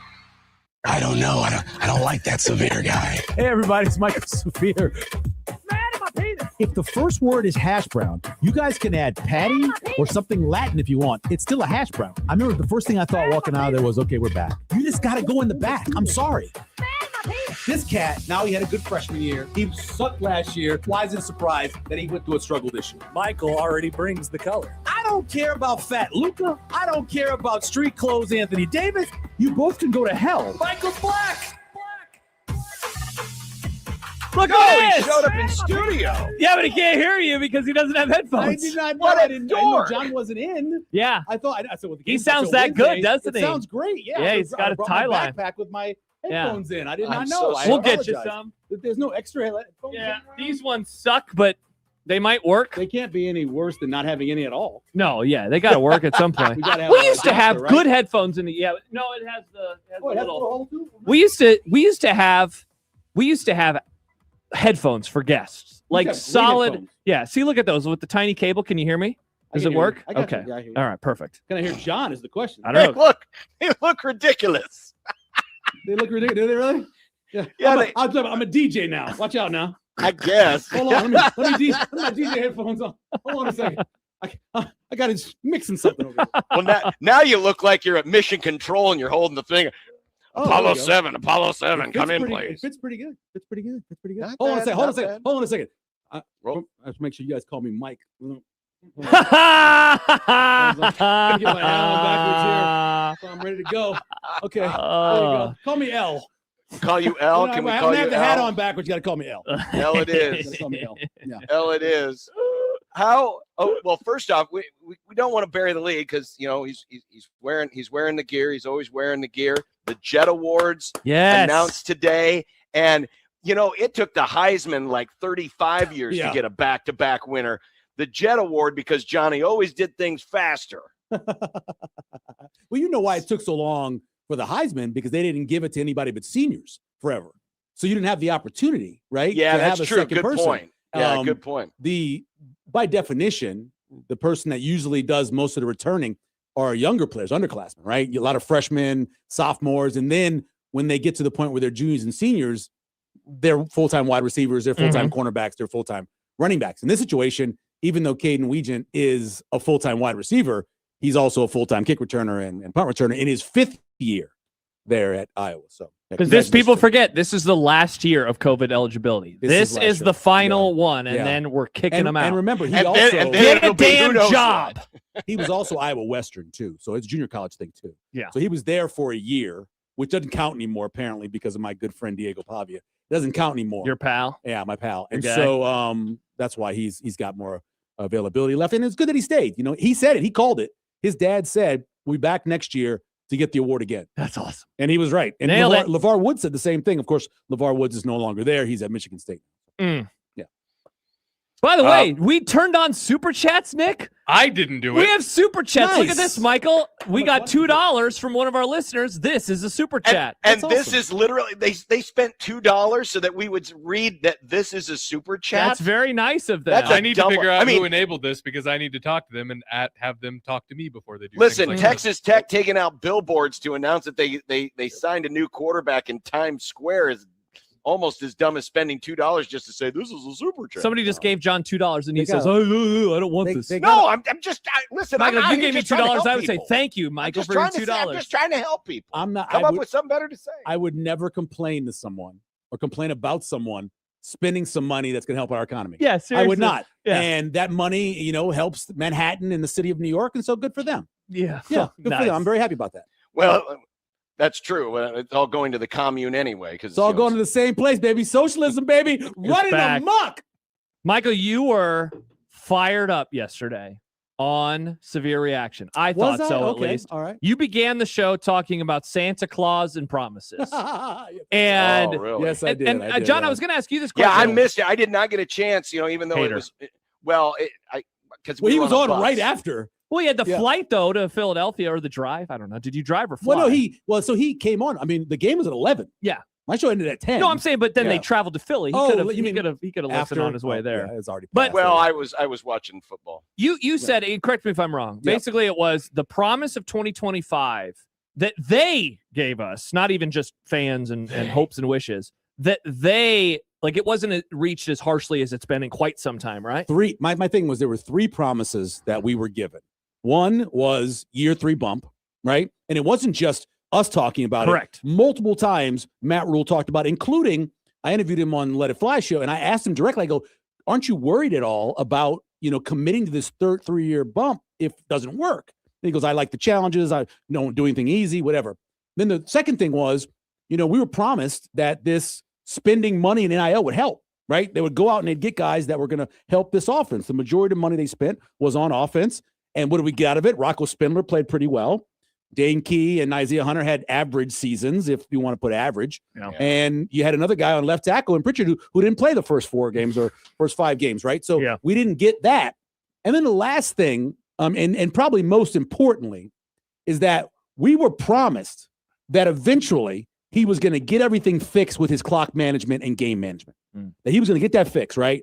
Last year they had the first year they had mistakes from the Maryland game, and then last year they had a couple more. But we're gonna make sure that we have people to help out on this. And by the way, that's not been fixed. That is as bad as it's been. In a way, it might have been its worst. It might be worse. Yeah. You call a timeout when they have 3rd and goal from the 20, and you give up that play. You call a timeout, and after the timeout, there's a false start. I mean, those are 2 things you can't have happen.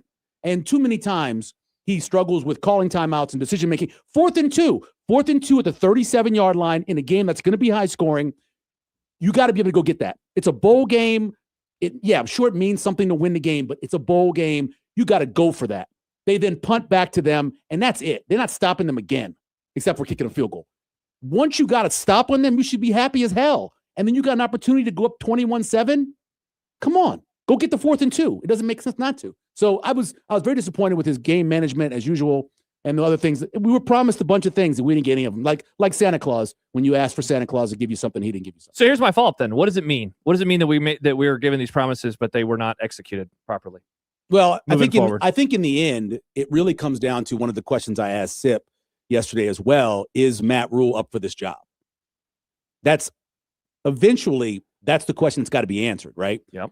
As I told people yesterday, you can complain and you can bitch and you can do whatever you want. He's not going anywhere. You're locked in. It's pot committed. He's not going anywhere. 70 million reasons why, multiple years reasons why. He's not going anywhere. So the question is, can he get this fixed? And everything that's happened in the past, the people he's hired, he's had to fire. So he's hiring more people. So do you feel good about him being a good hirer? He already had to fire a bunch of people, right? So then you go, well, they got to go spend a bunch of money and get people out of the portal. Well, we've seen them go get people out of the portal, and it hasn't necessarily worked out very well, or they haven't been able to develop those guys. That could be a big part too. Yeah. Maybe those players are better than we think, and when they leave here, they'll go do better. That doesn't make none of this makes me feel good. Maybe I know. I'm not trying to make you feel better. And then the last one is, he's never got any better. He was bad at Carolina with it. Yeah. People complained about. I still remember us going to a Northwestern game. This is when he was at Temple. Okay. And I'm listening to the pregame show, College Game Day pregame on the radio.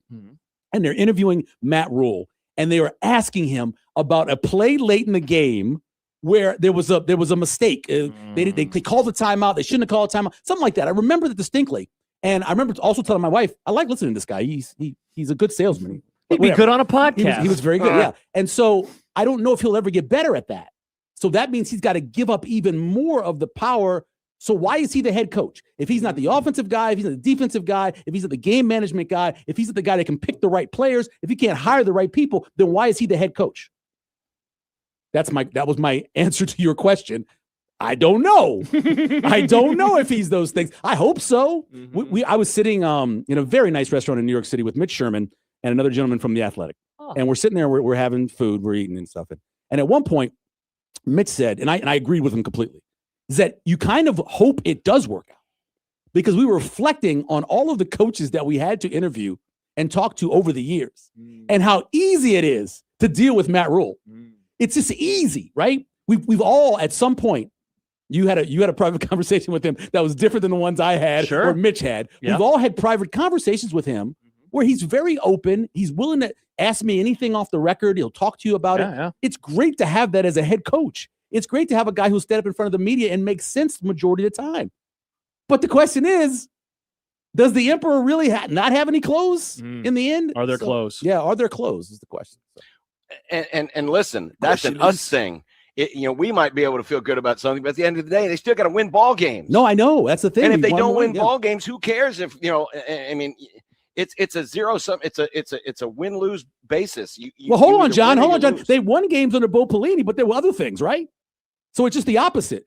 He's got all the other stuff, but he's not winning games. So now, it would be interesting to see if we always talk about, hey, if we could have reversed the order of when these coaches came. Yeah. If Matt Rule had come off the heels of Bill Callahan, how long would he have lasted? And if Bo Pelini had come off the heels of Scott Frost, how much would Nebraska be able to tolerate some of the stuff? Again, with all of these guys, it's all based on how much the fans or people in general are able to tolerate their misgivings or their quirks or their idiosyncrasies, whatever the case may be. And we are seeing it. I saw it over and over again during the post-game show. We continue to see it to this day.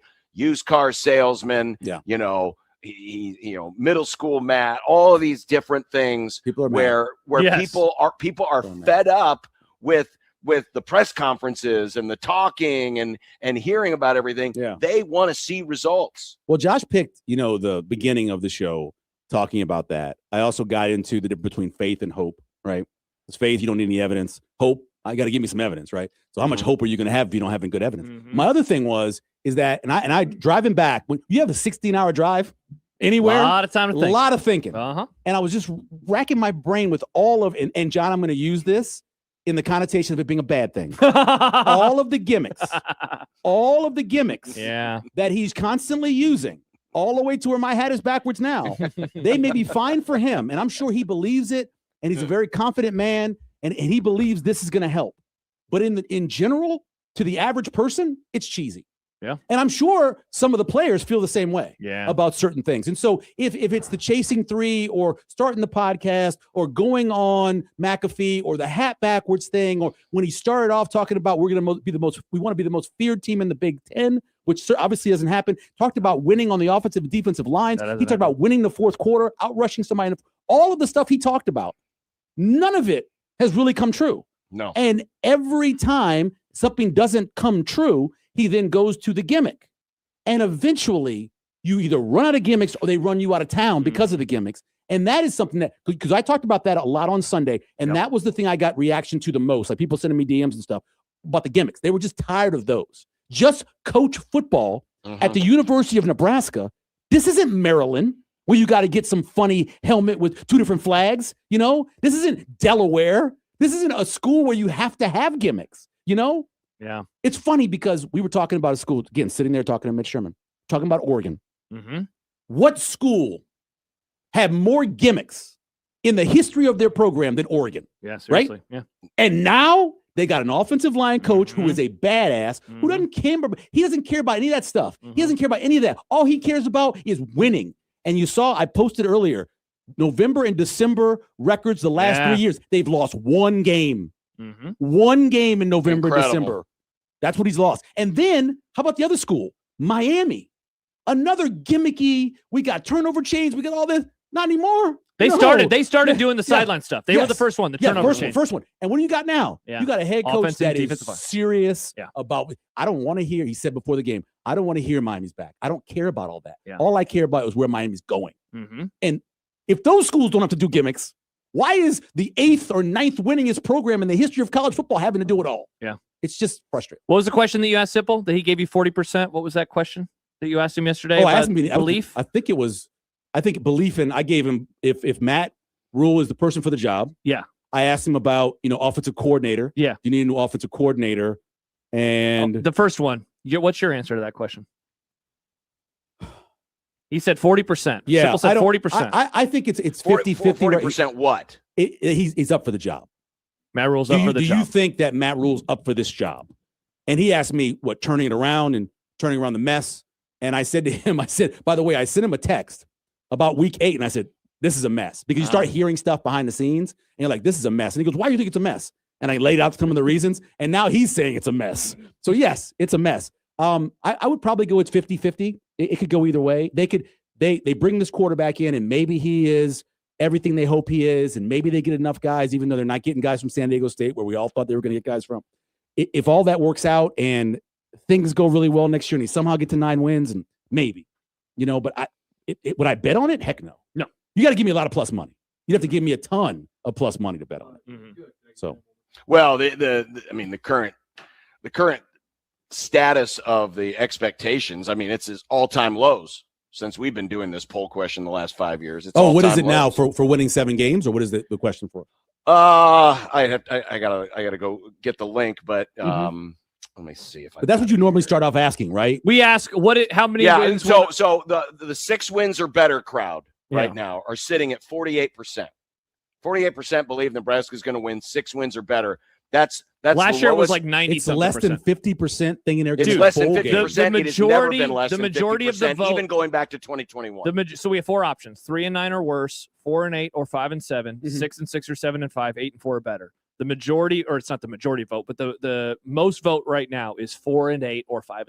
Wow, 44.6% of the. But voters. when you combine the better two, Yeah. 6 up to infinity, above 500, below 500 is north 48%. The lowest previous number we had was the very first poll we did in the off season of 2021 after COVID. It was at 52%. 88%. 88%. They'd have the same season they had last year, right? Because that's what they had last year. 7 and 5. 7 and 5. Yeah. 7 and 5. Yeah. So they think 88% of the people think they're going to have the same season they had last year, or worse, or worse. And I think if they did go 7 and 5 with what we think that schedule is going to be, they'd be a lot happier than they were. Absolutely, that was the thing, right? They'd be much happier with that. Sure, yes. they would. Yeah, they'd be. But more about it, is that again? If you put yourself where you were 3 years ago at this point, it'd be 4 years ago. Would you be happy with 7 and 5 after 4 years? I would be disappointed unless it was coming off of a great year where they lost their quarterback and they lost, like, it's year 3. They have the 10-2, 9-3, and then they take a step back, and then they take a step back off of that. But when you are taking, I did that whole thing about wins in November and December, right? But if you look at the numbers, pure numbers, offensively and net numbers, they are worse in almost every single category than they were last year, right? Mm-hmm. Every single category other than special teams, and special teams is the one that leads to net field position. Other than that, everything is a step back, and some of it's a major step back. Like I forgot. So they were 27th in the overall end of season FEI ratings last year. 27th. Wow. They're 47th now. Wow. Now, a big part of it last year was I think they were 12th or 13th in defense. So that really helped. But the defense has not improved at all. No, it's regressed. And the defense has gotten worse. And the only thing that's gotten better is special teams that kind of saves their numbers a little bit. But you can't look at what Dana Holgorsen is doing. And yes, you can point to the fact that maybe he had a quarterback that didn't fit him or whatever else. You can't look at him and say to yourself, the line someone used on me when he was hired was, the game has passed him by, right? We heard that there was a couple articles written about that. Yep. It feels like that at times. Yep. It feels a little bit like Bill Callahan, especially in 2006. So remember the bowl game? First drive, right down the field. Didn't do a damn thing afterward. Had to try to fake a punt in their own side. Ugly. That was a horrible game. Ugly. But it feels like Bill Callahan, where as long as they're in the script, they're pretty good. But as soon as the defense does something differently, zone blitzes or whatever else, all of a sudden, they can't do anything. Well, they hire you as this offensive genius to be able to make adjustments. Yeah. This is a coaching staff. This is Matt Rule, who has never won a game here at Nebraska that he trailed at halftime and only won a few of them that he tied. That's not adjustments. This is a team that struggled in net point differential in the third quarter. That's not adjustments. all of the things that you'd point to normally when you'd say a guy needs to be fired, they're all right there. But he's done everything he could. He got rid of both all of his coordinators. He changed out his offensive line coach, his defensive line coach, everything. Now it's all on him. There's nobody else to fire. No. It's him. There's no one else to blame. And we reposted for those of you watching in on the YouTube feed, the stuff by Stu Manji. But these are all numbers from the Minnesota game to the finish. Okay. The scripted drives average 6.8 yards per play and 3.7 yards per drive. The unscripted drives averaged 2.5 yards fewer and more than 2.5 points fewer per drive. I mean, it's a dramatic drop off. And you look at and you mentioned the net numbers. The third quarter, especially. Fourth quarter, it kind of bounces back a little. But the third quarter just tanks everything. So all the work you put into the first two quarters, right in the Pishadu. Here are the schools that over these last 3 years have an 0 for 4 in November, December. Okay. Here are the schools: Purdue, Wisconsin, Nebraska. Yikes. And let me see. Does Rutgers have one? Rutgers make. I couldn't get him on that first page. Yes. Okay. So Maryland has. I was going to say in Maryland. Maryland. Oh, UCLA has one. That's what? It. It's not Rutgers. What? So that's a horrible list of teams to be a part of. Yeah. What, in your opinion, explains because to take a step back, people always say, well, the schedule's going to get tougher. And in theory, sure, Iowa's always going to be there. Yeah. But it's not like the Big Ten just backloads every schedule and November is just full of a gauntlet. It's not always like that. What explains it to you? Why they have struggled so much? Or does that tell I really believe it's three things, right? It's coaching. Yeah. It's development, which is outside, and then it's strength and conditioning. Yeah. And there were people that were talking about, I was listening on the radio about practicing hard, right? Yeah, that's a theory that I've thrown out. That's ridiculous. Okay. I mean, everybody practices hard. Yeah. You know, Georgia practices harder than anybody Because else. I heard that from somebody inside the program that was like, I wonder if we're practicing too hard. Georgia practices harder than anybody else, right? And they're yeah. And trust me, Oregon practices hard. Sure. You know, sure. everybody practices hard. Yeah. Supposedly they didn't hit it all in practice before this game. That's what the word was, right? Said, Supposedly they didn't hit it all. Mm-hmm. So that's not it. But there is something to be said about strength and conditioning. And I think we all look at Corey Campbell and the things he's done in the past, and we think that he's a pretty good strength and conditioning coach. But there's got to be something said about that. Mm-hmm. I think more than anything else, though, is that when things get tough and it gets tight, the decision-making in that building struggles. I think that's – and when you're struggling with your decision-making, whether it's because you doubt yourself or because you're just not good at it, this is what you end up having. And too many times, and we almost expect it now, right? When you were doing your picks for the season, at the end, did you have them better than 2-2 in the last 4? Probably not. Most people had 1-3, maybe 2-2.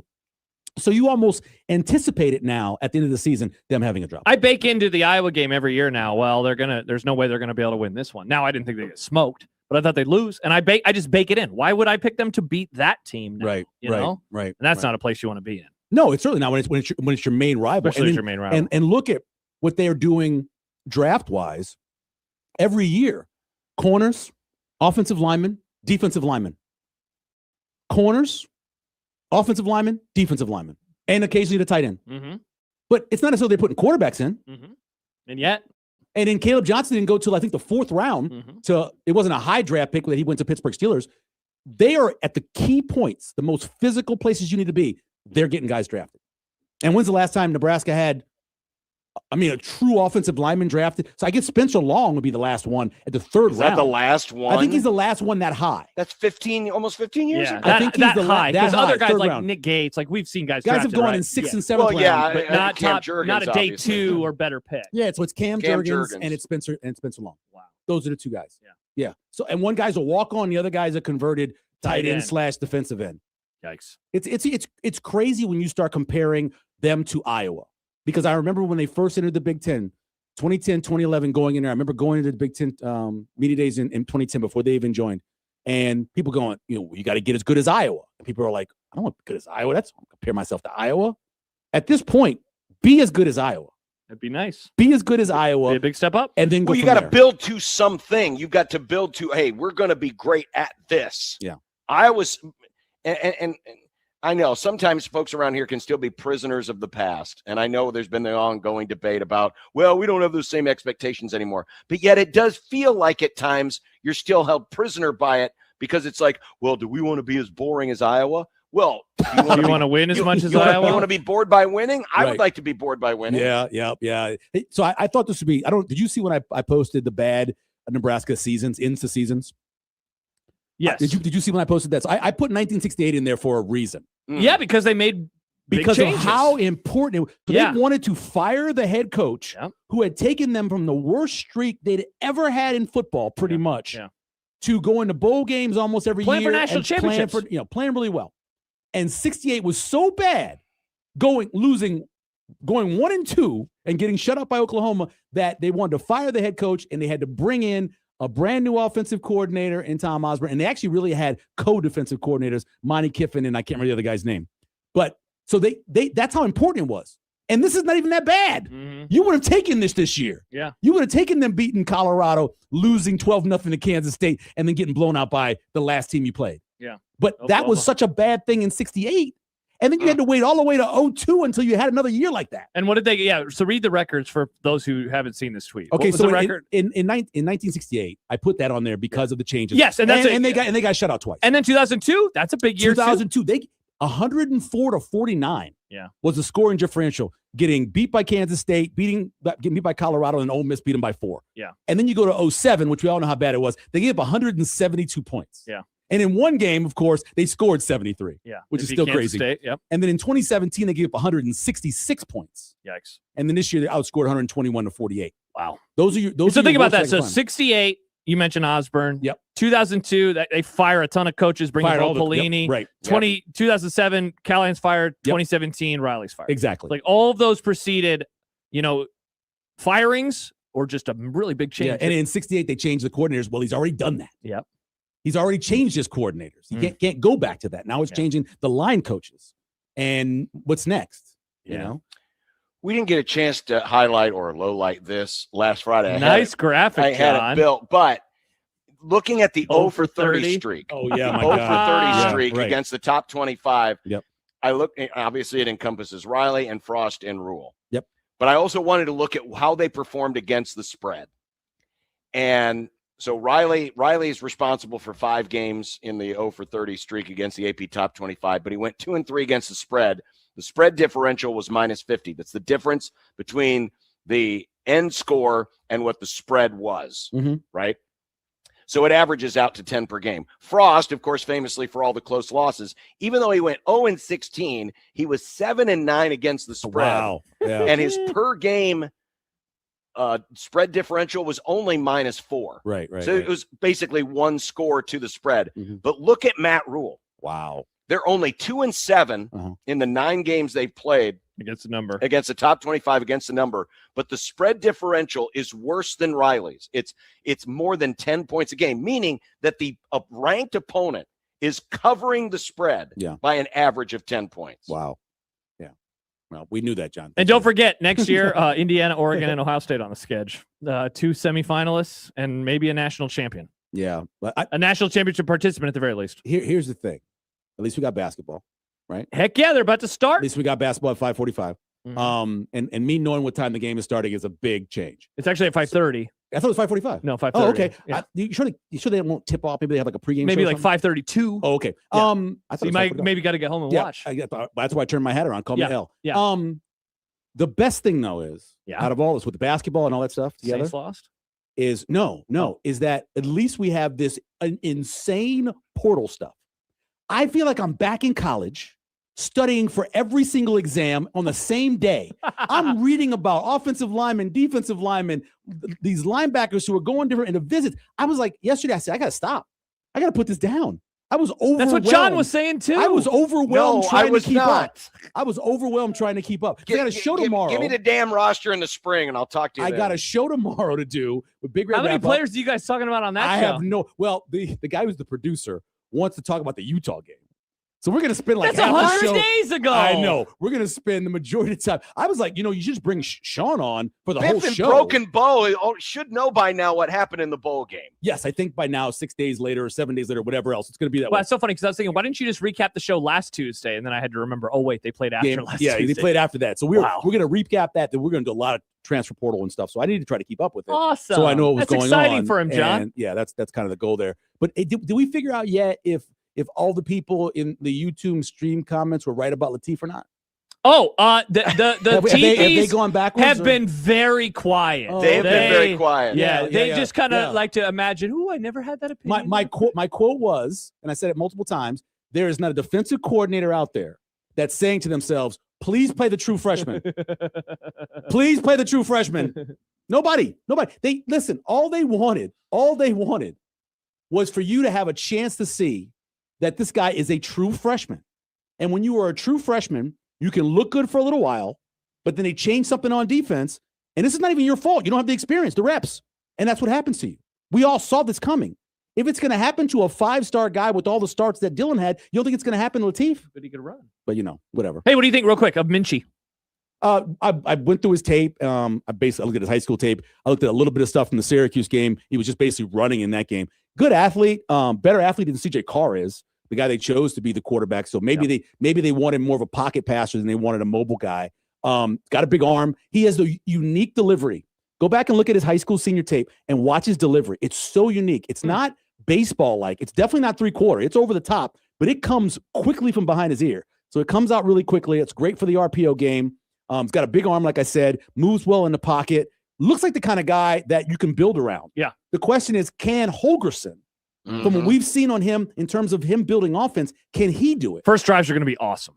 I'm sure they will be. And maybe the second drive will be as well. And then let's see what happens by 3. And then in the third quarter, Minchie will hand the ball to Latif and say, it's yours. Yeah, let's see what happens in the third quarter. Let's see what happens when they change things up on him. He's still going to be a guy without any starts.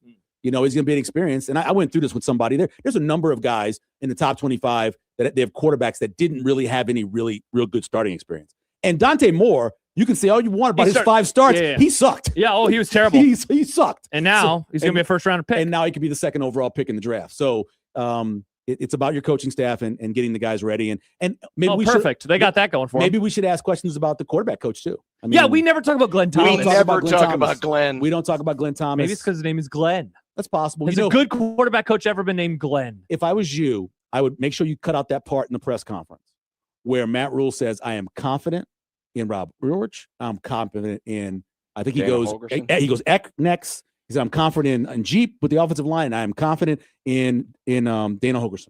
Yeah, making this offense right. Cut that out. That 17 seconds or whatever. Cut that out. Because you can be confident all you want. So far, you don't have necessarily anything that's factual in that. Yeah. But, be confident. See what happens. I'm sure he was confident when he gave Gerard Butler, John Butler, the job too. Yeah. And then he was like, run my defense. And then said, hey, you're going to still run the same defense. I know you might have other ideas, but no. We're not going to change anything. Yeah.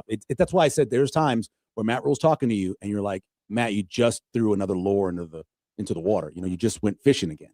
Like, what do you stick with what you're saying? Yep. Stop going back on it. And fun off season ahead. It's going to be a fun. Hey, we got these weeks with the portal. That's going to be exciting. Basketball. We got basketball, which is exciting. Rink Mass, first team, all Big Ten. Wow. Get this damn portal stuff out. It's incredible.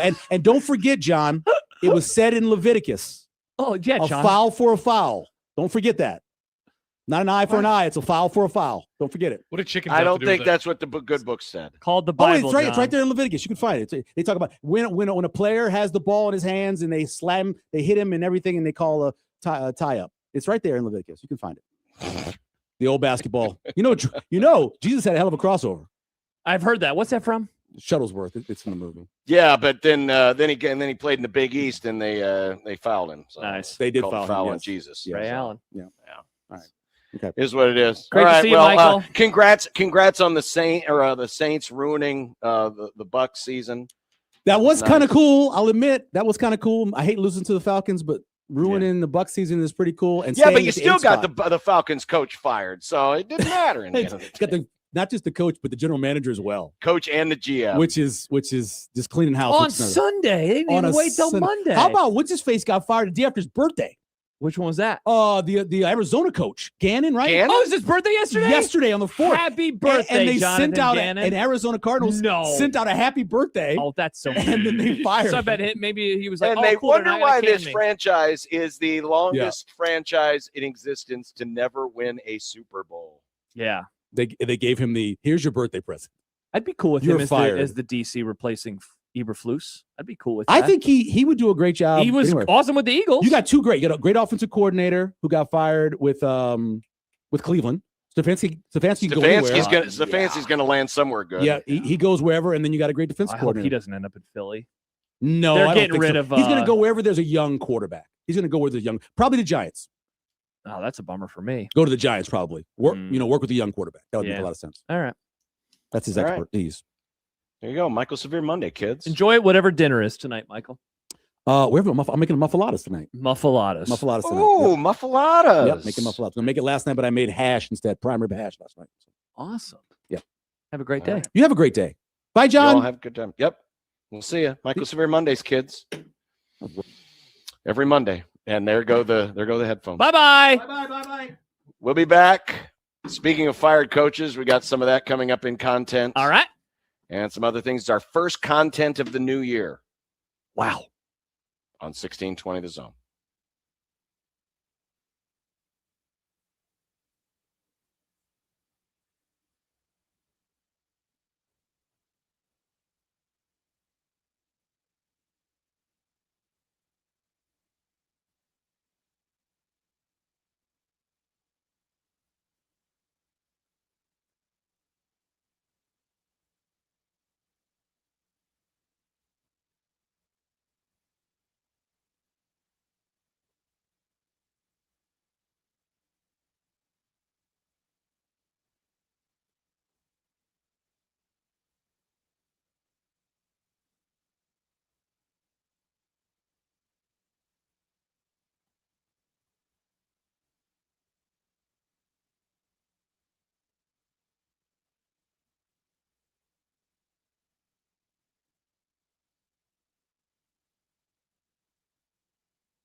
I made you some Unsportsmanlike. content. Unsportsmanlike content. Unsportsmanlike content. Content that's unsportsmanlike. Look at that. Michael Severe's white now on the YouTube stream. Hello. I don't Michael think that's Severe. Michael. Oh, my bad. I was mad at my penis. I get it. By the way, the basketball has started. Shout out to me, 5:32. Will not do play-by-play, but I will tell you that Ohio State missed their first shot and Nebraska has the basketball. Stop disseminating. No, I'm behind, though. They just got the rebound. We do not get, this will shock you, no Big Ten network here at What? You're in Philadelphia. Philly. You're like... Because there ain't no Big Ten teams here. They're very happy 4 about hours from State College. It's true. You don't care. You're 4 hours from every city. Yeah, you're 4 hours from every city. Just walk there, John. Go to Delaware Yeah, tomorrow. Sean, what's wrong with you? Go get a Philly in Delaware. Rank. All right, Nick, take it away. Sam McEwen says the QB battle Nebraska will have will be the first real one since 2010 when Taylor Martinez, Zach Lee, and Cody Green battled it out for the starting gig. Is he right? I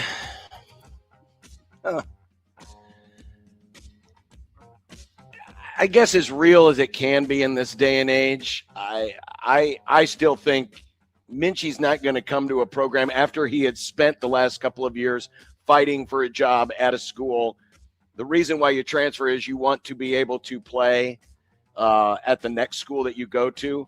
I'm not convinced that there hasn't been at least some assurances that, barring disaster, he's not going to get every opportunity to be able to win the job. I think it'll be a competition in the sense that, the guys will be out there, they'll be practicing, they'll be analyzed. But I think at the end of the day, it's definitely Minchie's job to lose. That is for sure. It is Minchie's job to lose. I agree with that. I do think it's going to be a real quarterback battle, though. I don't think it's pretend. And I agree with Sam because I was like, what? No way. 2010? And then you start going through the Rolodex, and it was like once Taylor Martinez was the starter, he was the starter. And then it just kind of started rolling into other guys. It was him. And then it was Tommy Armstrong. And then after Tommy, it was Tanner Lee. And then it was Adrian Martinez. And even though I thought it was a battle, didn't really seem like it in hindsight. And it just kind of kept rolling and rolling and rolling. So pretty wild that this could be the first real one in 16 years. It's a long time, Nick. It is a long time. The Seahawks and Broncos are the 1 seeds in each conference. How many combined wins will they have in the playoffs? Man, if I were setting a total on this, John, you would normally set a total for the 1 seeds at like 2.5, but I think I would almost set it at 1.5 for both of these teams. And I think I'm throwing a little shade the Broncos' way. I'm very concerned. I'm very concerned because of who they could play in round number 2. That it could be a team that beats them. I don't like the cut of their offensive jib. I'll say they win 3 games combined. I'm going to go with 2. Ooh. And I would and I wouldn't be surprised if Denver won them both. Oh wow! I was viewing it the other way. I was thinking, so you're going Seahawks to win twice. Listen, the Seahawks have been good. They've earned the 1 seed. I'm not throwing them any shade. You just threw them some shade. I saw a little bit of shade fly overhead. Oh, there was some shade. All right. But there's certainly an opportunity that they will face the team that had them beat and should have beaten them for the 1 seed just a couple of weeks ago in the divisional round. I like that court. So I would, and you still have Sam Darnold as your quarterback. And that's a little bit concerning. Now, depending on how things break out, certainly Seattle, depending on their matchup, could end up getting into the championship game. But I think I'm going to go 2 right now. I think 2 wins between the 2 of them, and they both could be Denver's. Steelers coach Mike Tomlin was asked, what if Baltimore's kick was good? Season's over, comes to a screeching halt, and missing that kick and the winter going on. You know how it is. If my aunt had male parts, she'd be my uncle. Oh my gosh. Thanks for stopping. All right. If my aunt had male parts, They would be my uncle. That is that's a weird question. You know, we were talking about questions that media members ask earlier with Nebraska. Why would you ask? Have you thought of? I mean, yeah, we'd be done, and I'd be pissed right now. Like, what kind of stupid question is that? Well, as weird as that's the kind of stuff. Again, that's the kind of That's stuff what people want wanting. around here They for wanted Nebraska? the confrontation. They wanted Tomlin to say, "Oh, I'd be fearing for my job." Hey, or- Matt, if you would have won, what would you have thought? Like, come on, Pittsburgh media, ask a better question. Well, as weird as that question was, I ask you guys the same question. Would Tomlin still be the coach of the Steelers right now? Yeah, I think we're going to disagree on this because I think John's going to say no. I'm going to say yes. That's why that Tomlin would keep his job. I didn't think they'd fire him just because. I agree. Yeah. Oh, we agree. Okay, I thought we disagree. Yeah. Yeah. It doesn't seem like a franchise that wants to do that stuff. And man, that place really has been holding on to the above 500 or 500 or better thing for forever. You know, like they love that. They love that they never go below 500. So. It is because here's the other reason why I think they would have kept Tomlin win or lose. Aaron Rodgers. Ugh. Rodgers enjoys playing for him, and if he was going to come back and make it a second year with the Steelers, I think it would have been with Tomlin. Without him, I don't know if he does that. By the way, Sindelar, what if you lost every game this season? Yeah, let's start asking those types of questions. I just want to, while we're talking about this, so we talked about at the top of the show today about the holy water at the end zone and whatever. Ooh, are you gonna go anti-God? I have been trying very hard to reconcile the fact that something involving holy water benefited Aaron Rodgers. It's really messing with me. Well, I mean, people say that they pray all the time, John. That or Nick, and that helps them win games. Are we to assume then that the Lord hates the other team? Yeah, you have to view everything through a different lens now. Kind of like all those idiots who said, "Oh, the Patriots have to win this Super Bowl because of America," 9/11," which now implies that the Rams were Al Qaeda. Get out of here with that. Al Qaeda. I mean, Mike Martz didn't like running the football, John. No, he did like running the football. He didn't like having the Patriots spying on his practices, which has been documented that they did. The Boston Globe said so. We pulled our no, we actually didn't report. Was it the Spotlight team though, John, that reported on this? We got to nail these scumbags. That's what they were saying. Pete Carroll's tenure with the Raiders is done, folks. Speaking of 9/11. Speaking of 9/11, yes, good call. Chance. He gifted them the top overall draft pick, and now Tom Brady will be aiding in the search for a new head coach. Again, super cool and not weird and very normal that Tom Brady, a broadcaster, is involved in all of these things. What are the odds that he plucks somebody off a staff from a team he ends up covering in the NFC playoffs? It might be interesting if there is a team, and I don't know what the announcer assignments are going to be. I'm guessing they'll put that team on the Bears-Packers game. No, Bears-Packers is on Amazon that's Prime. Right. That's on Amazon. They're doing Eagles-49ers. Eagles-49ers. That's the game that they'll be on. Yeah. They may not be a staff member they want from not for a head coaching role from one of those two spots. So probably not, but it is interesting that all while Tom Brady is preparing for these playoff games, he's also conducting a coaching search at the same time. Yeah, I wonder if this coaching search will have a Patriot way influence about it. Maybe they'll try McDaniel one more time, John. Bring him on back with Tom Brady in the fold. Let's do it again. Let's make Josh McDaniels. Let's make him the guy. He can lead the team. So here's Daniel, because then Miami is McDaniels. All right. So here's what I will say. It's very weird that Tom Brady does these things. Are we sure, though, that it is giving this team a benefit? Because the Raiders suck. The Raiders are terrible. I'm not sure that this is even a positive thing for their franchise. That was the next fact. It's the other way around. Yeah, I thought it was. Well, remember, Brady bought in part of the ownership, so he's not really. I don't think it's going to be a help. Kevin Stefanski was finally, mercifully, let go as head coach of the Cleveland Browns. At 101 games coached, he was the second longest tenured Brown coach since Blanton Collier's 112 games coached for Cleveland in the 1960s. Who's next in Cleveland? Man, John, there are just not the obvious coaches like there were the last few years. Like we were all waiting for seasons for Ben Johnson, with what he was able to do as the OC of Detroit. And of course, he finally ended up in Chicago. Is there that hotshot coordinator? I know that Is it the Chargers defensive coordinator, Minter? He's someone that I know people are pretty excited for, but he's certainly not a sexy name. And we've seen previous coordinators. Well, never mind. That was the guy who ended up at the Chargers. Either way, I don't know. I don't know who's going to coach the Browns. Good luck. I mean, you have a killer defense, like a really great defense, but you also have the tire fire that is that offense. Good luck to you, Cleveland. The odds on the Browns' next coach. Yeah. At 5-1. Yeah. It's Robert Saleh.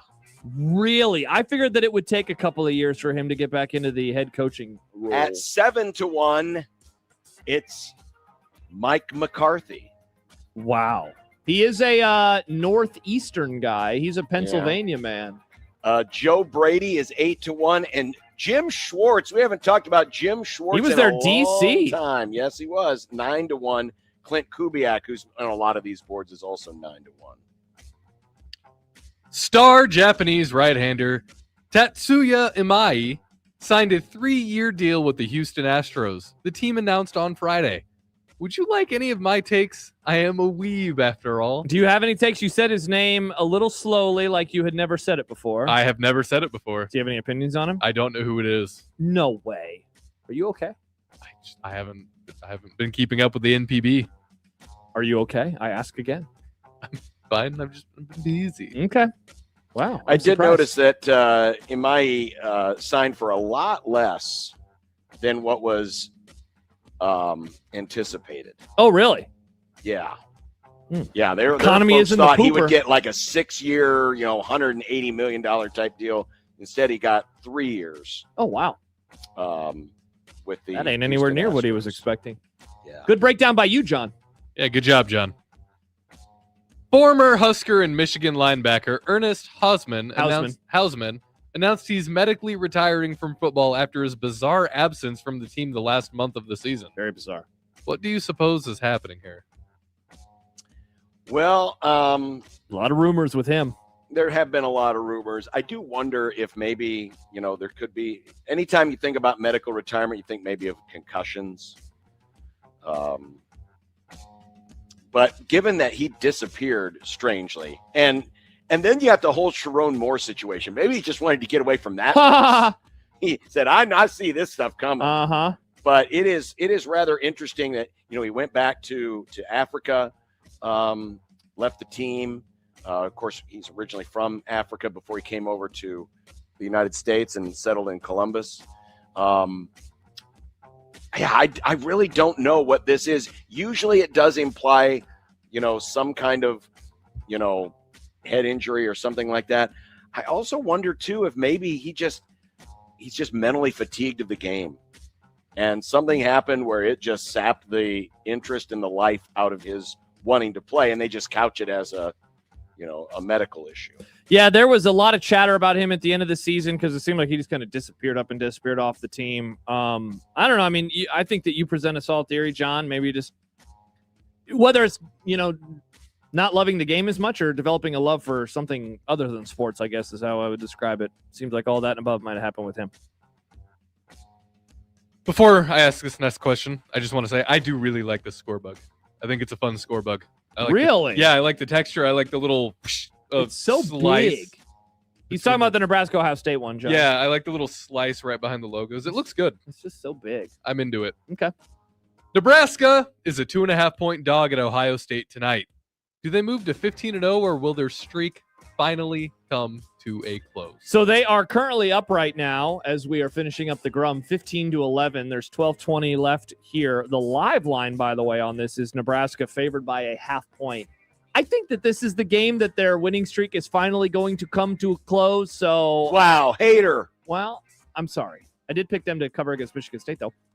It's now 15-13. Yeah, give me Ohio State. No, Nebraska's going to win. Their first loss will be at the hands of Darren DeVries this weekend at Indiana. Indiana. There's my prediction. I didn't think they were a basketball school anymore. No, they're not. They're playing for a trip to the Natty on Friday. They indeed are. Wow. What a time to be alive. Nebraska basketball is going to play for a trip to the Natty in hoops, and Indiana football is going to play for a trip to the Natty in football. This is going to be quite the season, John. What is this, reverse 90s? It might be. You say Nebraska's going to the Final Four? Yeah, I think that much is obvious. Put that on the John, list. they haven't lost. They're on pace to never lose. Put it on the list. Yeah, and you just predicted them to lose. Oh yeah, I did. No, they're gonna go to the Sweet 16. I already said that at the end of last year. Did you put it on the list? Yes, it was one of my list items. You want to put a Grumball on it? No, that's for information that I have, Nick. That's for info. Yeah. All right. I'm not always right about. We will come back and wrap up the Grum and tell you what's for dinner. Let's do it. On 1620 The Zone.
When you knock us down, we're going to get up. And on the way up, we're going to bite a kneecap off. Crust is good on your pizza, not your ass. I will eat your ass first. He's tough as a Woolworth steak. And then it's going to take 2 more shots to knock us down.